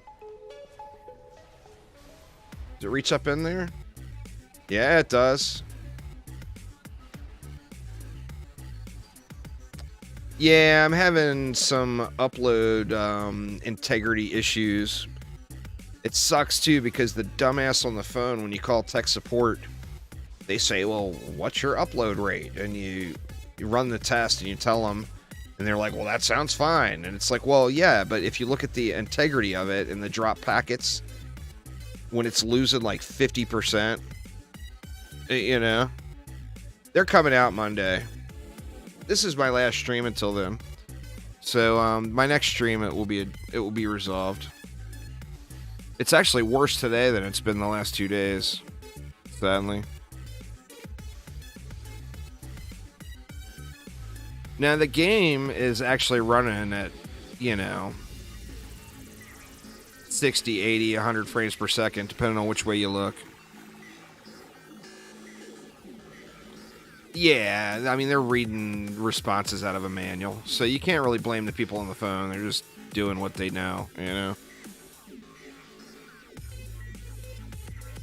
Archangel is making you play actively in DD1. Good lord, man. We just got to show them how it's done there, Cake. And then there will be no more question. Crap, forgot to do any upgrades over here.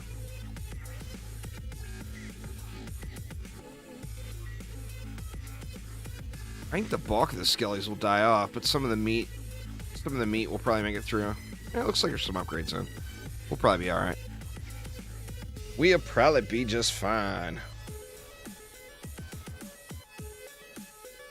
Sweet, sweet. Hand grenade got him squared away. I remember, see, this is after the mob density changes too. Like, there used to be a lot more mobs. This is not near as glorious as I was picturing. There's just not enough mobs on the map. There's not enough enemies, I want to say this used to run like 1,000+ enemies per wave in like the early chaos days and then in the nightmare days. Oh, was it 1,000?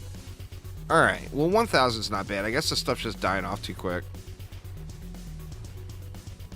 I can remember doing this before with just a bazillion enemies all stacked up right here. With whatever you put here, like I would used to throw... you could throw flamethrowers here, you could throw harpoons here, or ballistas here. It only gets 700? Yeah, that's way nerfed. 700 per map in Onslaught is like a joke.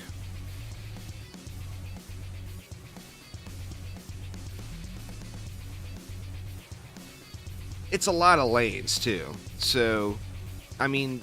if you just don't have very many mobs, it's just not very many coming out of each lane, Now, a bunch of the lanes down there all combine. There's what, like 5 lanes here, or 4 lanes there, or whatever, and then 3 or 4 over here.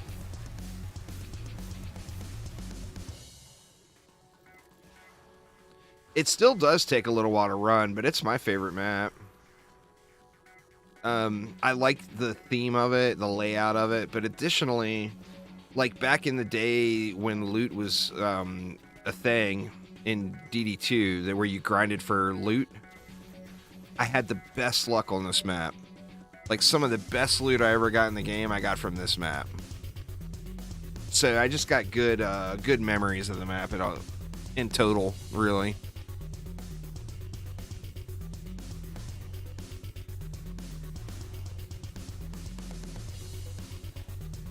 See what the next wave was.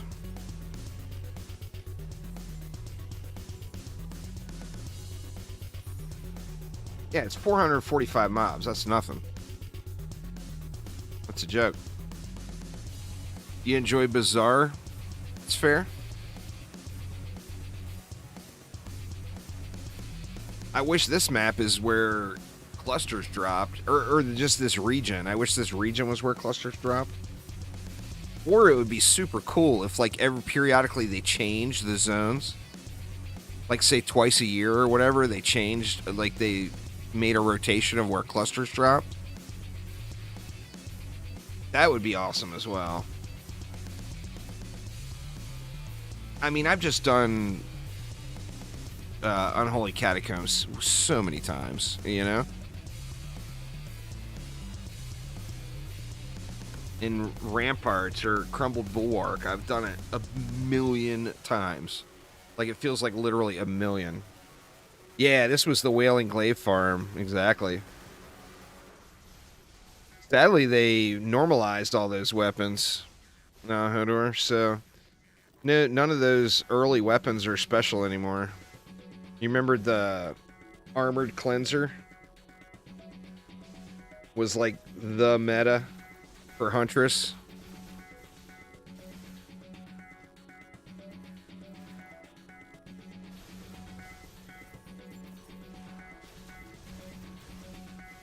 Yeah, Malthius. That was I still remember that. That was my rage quit on PlayStation. The Harbinger's Worship.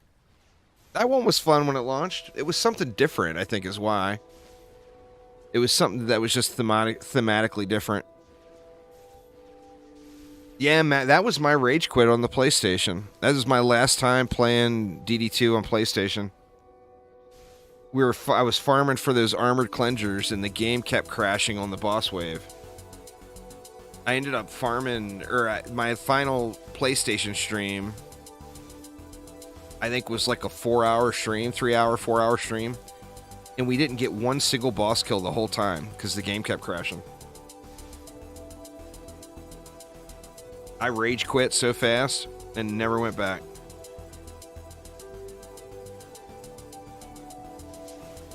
It was so upsetting.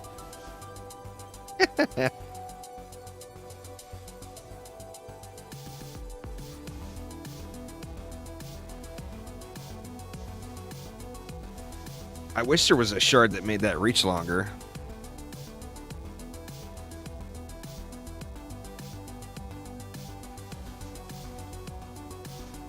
Yeah, I'm dropping mad frames now, y'all.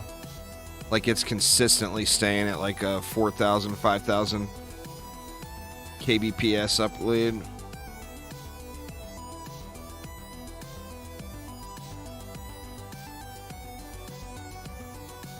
I hope it's something easy, like they just need to replace my router or something like that. Or them replace my modem. I'll find out Monday.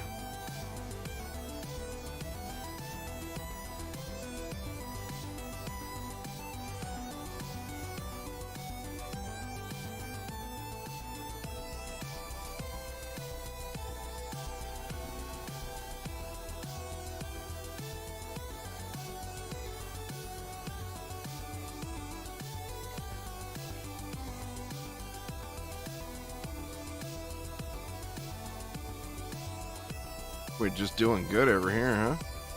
No upgrades in. There's a couple upgrades in. Yep, you just gotta use tenacity or automation and overcap the rate for Frosties.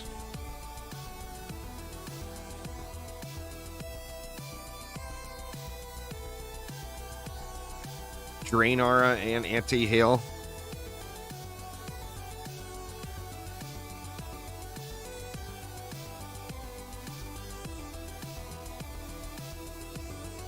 I'm sure Anti-Heal will have some value in Onslaught, but in Expeditions, it's just not really needed.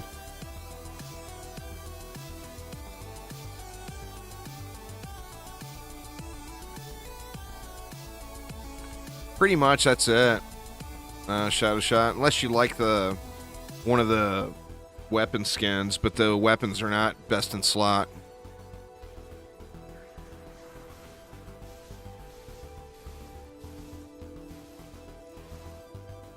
Gonna take 6 years for this roller to make the turn, huh?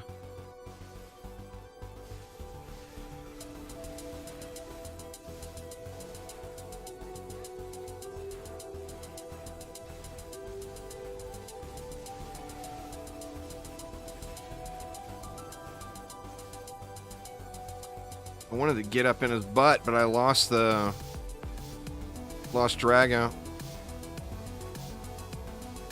I feel like it's hitting for like a... With Dragolich, I feel like it was hitting for like 200 million.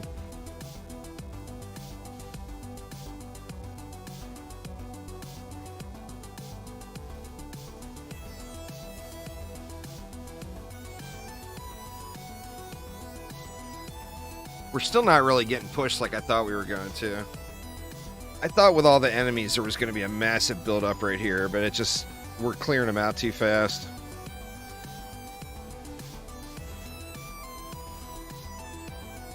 That would have been really fun.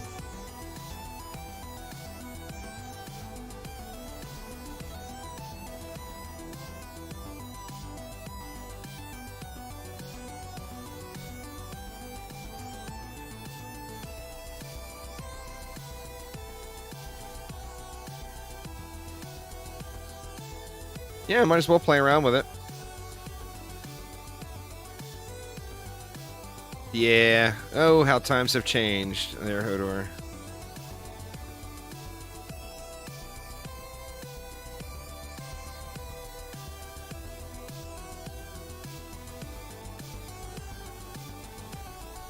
Oh, no.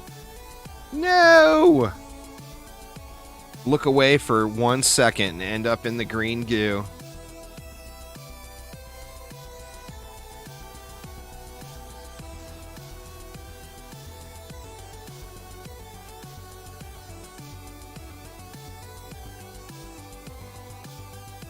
Yeah, it's just working a little too well, huh?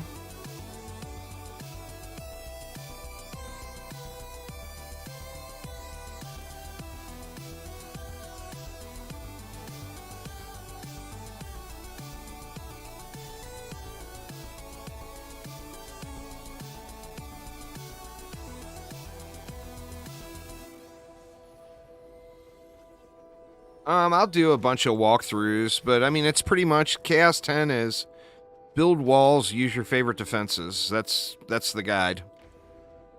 I think everybody knows by this point that you got to have the right shards and mods to make anything effective. Well, use walls, get it set up as best as you can, and then use your favorite defenses. So, I mean, I'll do a bunch of playthroughs, like a bunch of build videos with different defenses. Well, I mean, enhanced throw just allows you to have the triple stack, you know?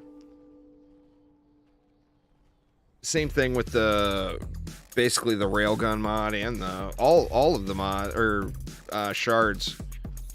The railgun mod, the magnetic knight shard. Yep. And kudos to Chromatic for making that happen, because I know that was against what a lot of the meta hounds wanted, you know. But I think it's a smart move for a free-to-play game. Make it appeal to more people, you know? I think that's a very, very smart thing to do.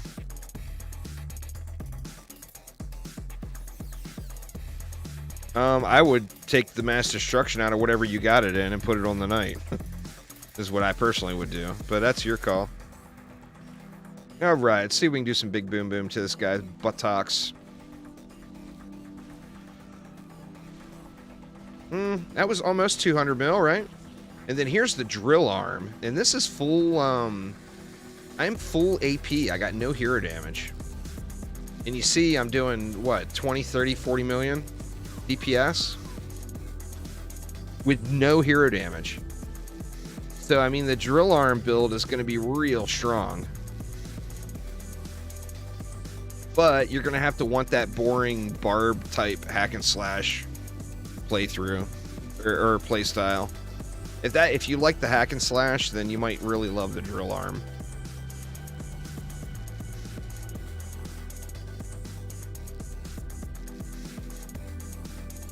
Just drilling fools. The Sentry has a shard that gives a AoE blast every 5 shots. It shoots a rocket. It actually looks really cool.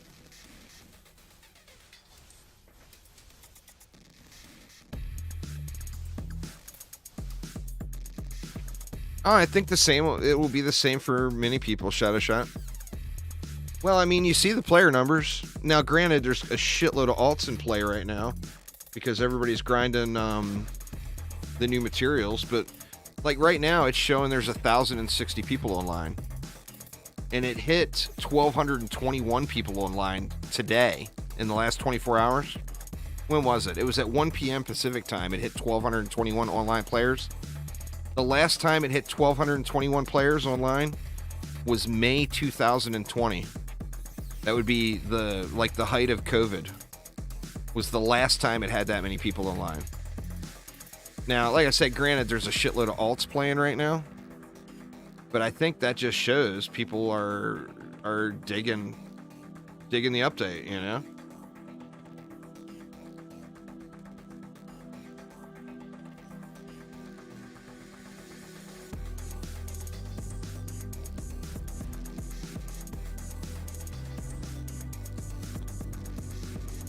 Alright, Plaguing Hawk will just get roasted. Tuskar will just get roasted as well. I think this map is definitely, you know, I think that has the potential to be a fun build, but it doesn't have the chaos that it used to have. Missing the big swarm of enemies. So I think this map, the best thing to do is just spawn camp. Set up here, set up here. A straight raffle stop here. Seems like it would be the thing to do.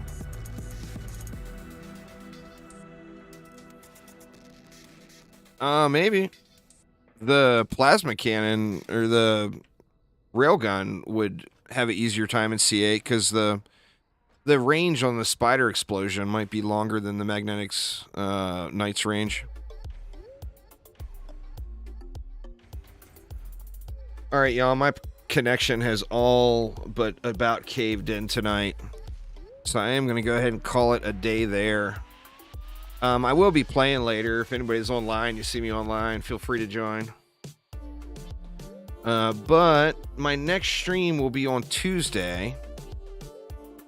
Do many people play DDA? DDA is more active, but has less players. So you'll see more public matches and more people playing, but it will be a less overall number. DD2, the majority of players play solo or are just quad boxing their alts. Where DDA, pretty much everybody is playing in groups. Ooh, there's a 10. A little lucky 10 at the end of the stream. What do we got? Exploit weakness. Not what I was hoping for. A little lucky end of stream 10, though. But anyway, y'all, that is going to get it for me for tonight. Like I said, next stream, this connection issue will be resolved, and we won't have these frame drops and everything. But thank you all so much for swinging by. I do appreciate it a ton. Take a look and see if any familiar faces are playing any Dungeon Defenders games. Let's see. THC Psycho is actually playing. He's got a weird... He spells his name weird. People got to realize when you spell your name weird, it makes it more difficult for people to raid you because they don't know how to spell it. Anyway, we'll send you guys over to THC Psycho for a little bit more DD2 action. And I'll be back on Tuesday after my internet is all fixed and all that good stuff. So, all right, we'll see you all then. Take it easy, y'all.